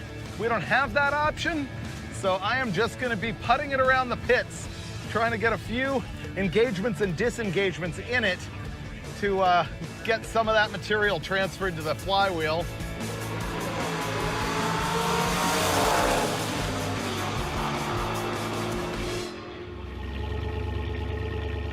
Here we go, burnout box. All right, everybody. We have just driven, I don't know, 150 miles with a bad clutch, changed it here at the track. This is pretty much our lose the shop moment, and any pass in the 14-second range would be good. That means we're back where we started. But because we didn't break the clutch in, it's highly likely it slips, just like the last one. Let's hope not. All right, we got a burnout going. That's a good sign. Okay, now's the time. Come on, Freiburger. You can drive. Come on, clutch. You can clutch. Okay, okay. I think it's okay. Okay, we'll see what happens. I made it all the way down the track. Oh, dude! That's our best pass yet. Why am I so happy at a 14-second pass? Because that is half a second quicker than we've gone, and I'm pretty sure that new clutch is working better than the old one, which means tomorrow, when we make it back to Bradenton, we put the nitrous on and throw the toolbox at this thing and try to spray the rods to the moon or put the car into the 12s. It's gonna be incredible. Watch this. 1401. Oh man, so close to 13s. I guess we're gonna leave that in the bottle for tomorrow. It does smell like clutch.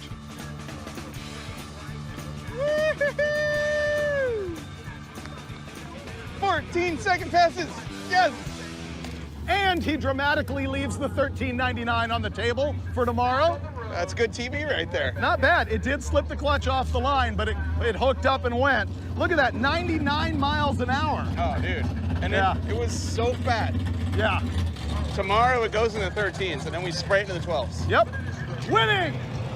Next stop, Don Garlett's Museum of Drag Racing. Yeah.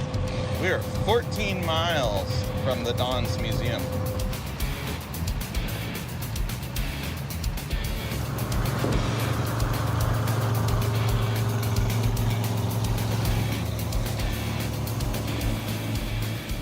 Man, we made it. Don Garlett's Museum of Drag Racing. This is gonna be amazing. They've thrown a huge party here. There's cars all over the place. There's, of course, the Garlett's Museum, and we finally broke the car again. It's overheating hideously. This is like Graceland for me. This is as good as it gets. I can't wait to go inside the museum. Yeah, so and ignore the car overheating. We're going in there. Yeah. All right, let's go.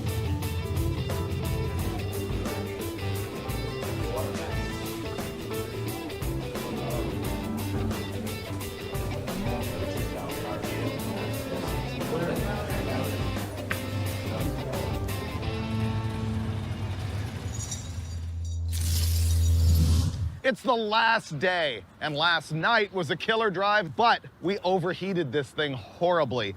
Yeah, the plan today is to drive another, I think, 180 or something miles to the last track, which will be back at Bradenton, Florida. And then we will put nitrous on it, and we will do our final pass and hopefully get this thing in the 12s. We did borrow the crew's cooler here that is full of baloney water. There you go. Beef water. Let me help aim. Oh, it's full. Really? That was it. That was it? That was it. I can't call that overheated. The electric fan doesn't work anymore. We figure if we hit the highway, we'll be good. All right, we're out of here.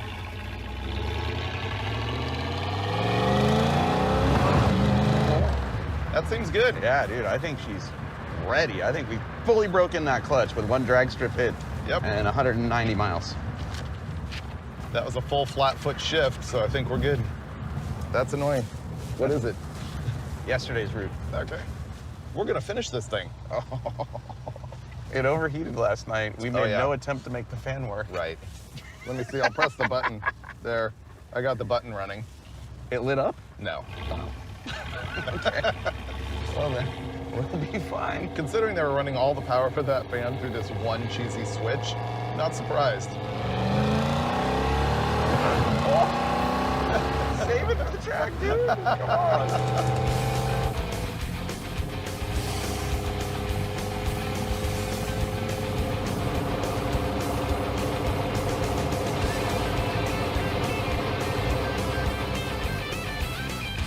It's a sunny day in Bradenton, and I think the mosquitoes are out now. Oh, for real? Yeah. I'm keeping the pants on then. I was getting bit. Nitrous time. We're finally going to install it. We're going to start at the rear, mount the bottle, and work our way forward to the engine where things go.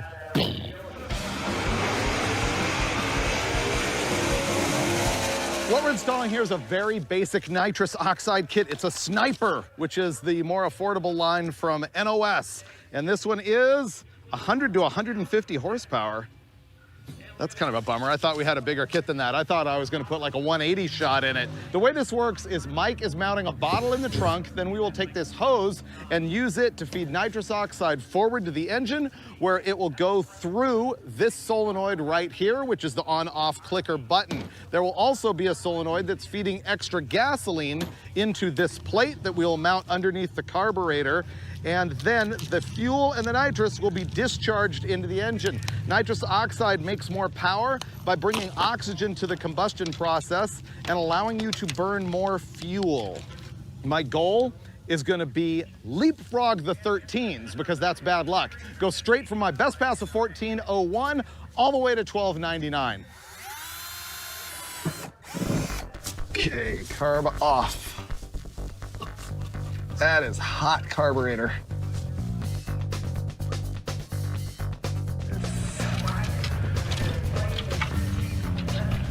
All right, okay, got it, thank you. On our way to the front.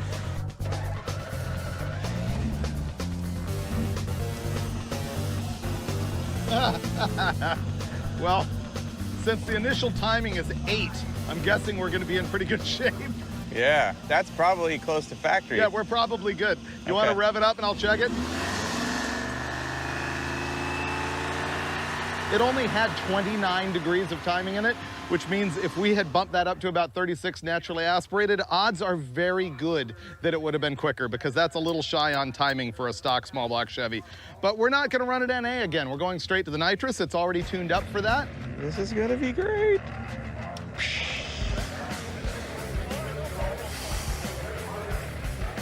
Well, the nitrous is installed but not really tested. They finally just called our class. They're already running our cars. You're gonna go do what? I'm gonna go stick this on the floorboards of another competitor's vehicle with the heater on. I'll get it warm. By the time you go all the way around here at the starting line, I'll run up there and put it in. We'll you can bang it through the motor if you want, or whatever, and then send it. Yeah, we're looking for that bottle to be 96, 97 degrees so that we've got nitrous bottle pressure. We know it's gonna be a rich tune-up anyway. We need the bottle pressure. Science. You got it.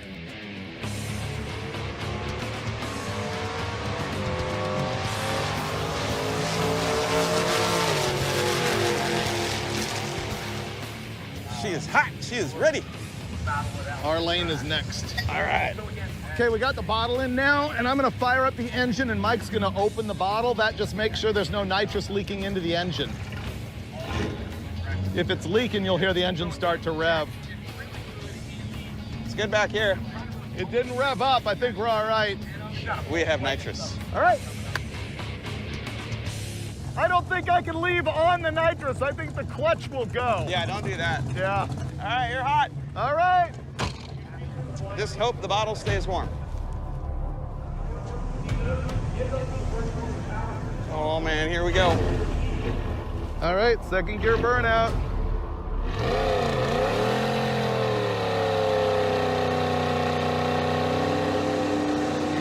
There we go.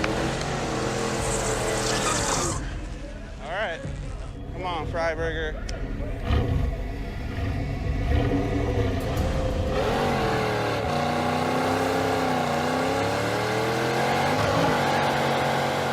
Clutch is spinning.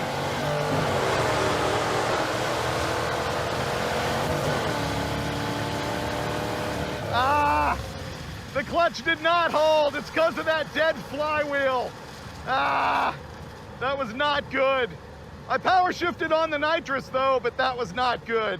All right, so we picked up a half a second. We went 14:01 and he just sprayed it to a 13:48 and we picked up 15 miles an hour. And it looked really rich, but I don't think the rods are hanging out of it, which is really good. Frustrated. Yeah, 13:48 at 110 with a 220 60 foot.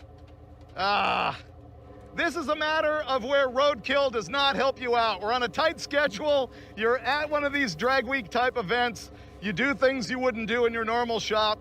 And in this case, it's a bad flywheel that bit me. It just smoked the clutch. Dude, that was badass. No, it wasn't. Yeah, it was. No, that was total bad mood. No, you just installed a nitrous system in a parking lot and it picked up 10 miles an hour and probably destroyed the clutch. It destroyed the clutch. It looked like that when you left. I know. The whole time I was just sitting there going, that flywheel. But you know what? This episode's about to get great. The best part of the whole thing comes right now. Don't go away. Hey everybody, I guess it's me, David Freiburger from Roadkill here. How's everybody doing? So the reason we're here is I guess that you saw myself and Mike Finnegan actually shot an episode of Roadkill this entire week with our 86 Firebird. And so we're all about giving back these days. And so I went to Keith Turk and I asked him, is there any kind of a father-son operation where they've got like a younger kid who really wants to have a first car? He's like, well, I don't really have a father-son deal like that, but I do have a father-daughter deal like that. And so we're going to be giving this car away to Anna Lee. Are you here, Anna Lee Teresi? Anna Lee? Keith Turk said that this girl right here has been riding with her dad in their Nova all week long, and she needs her first car. And so our 86 Firebird is now your 86 Firebird. What do you think? Nice. It's really cool. Cool. Thank you very much. We just wanted to give back. I hope you enjoy this thing. And you know what? If you need to sell it and get something actually good, that's perfectly fine. It's actually a really good car. We drove at 90 on the highway all day long, no problem. I can't believe it. Don't be afraid. They're mostly clean. I gotta tell you, when you came over to me, I was like, no way, man. I was having such a rough week. You like it now? She's warming up to it. Oh, I think mommy's gonna bug out.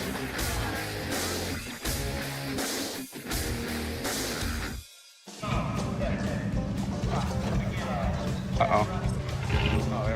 Oh, we're good. Don't uh-oh me now. For a second, it really didn't feel like it was going to do anything. You can turn around right there. You're going the wrong way. I am? Yeah. Yeah, exit's over there, right? Or am I wrong? Well, I have no idea. Are we lost already? Yes. You're the navigator. It's not quite official, but I have good reason to think we're going to make it out of the parking lot on day one.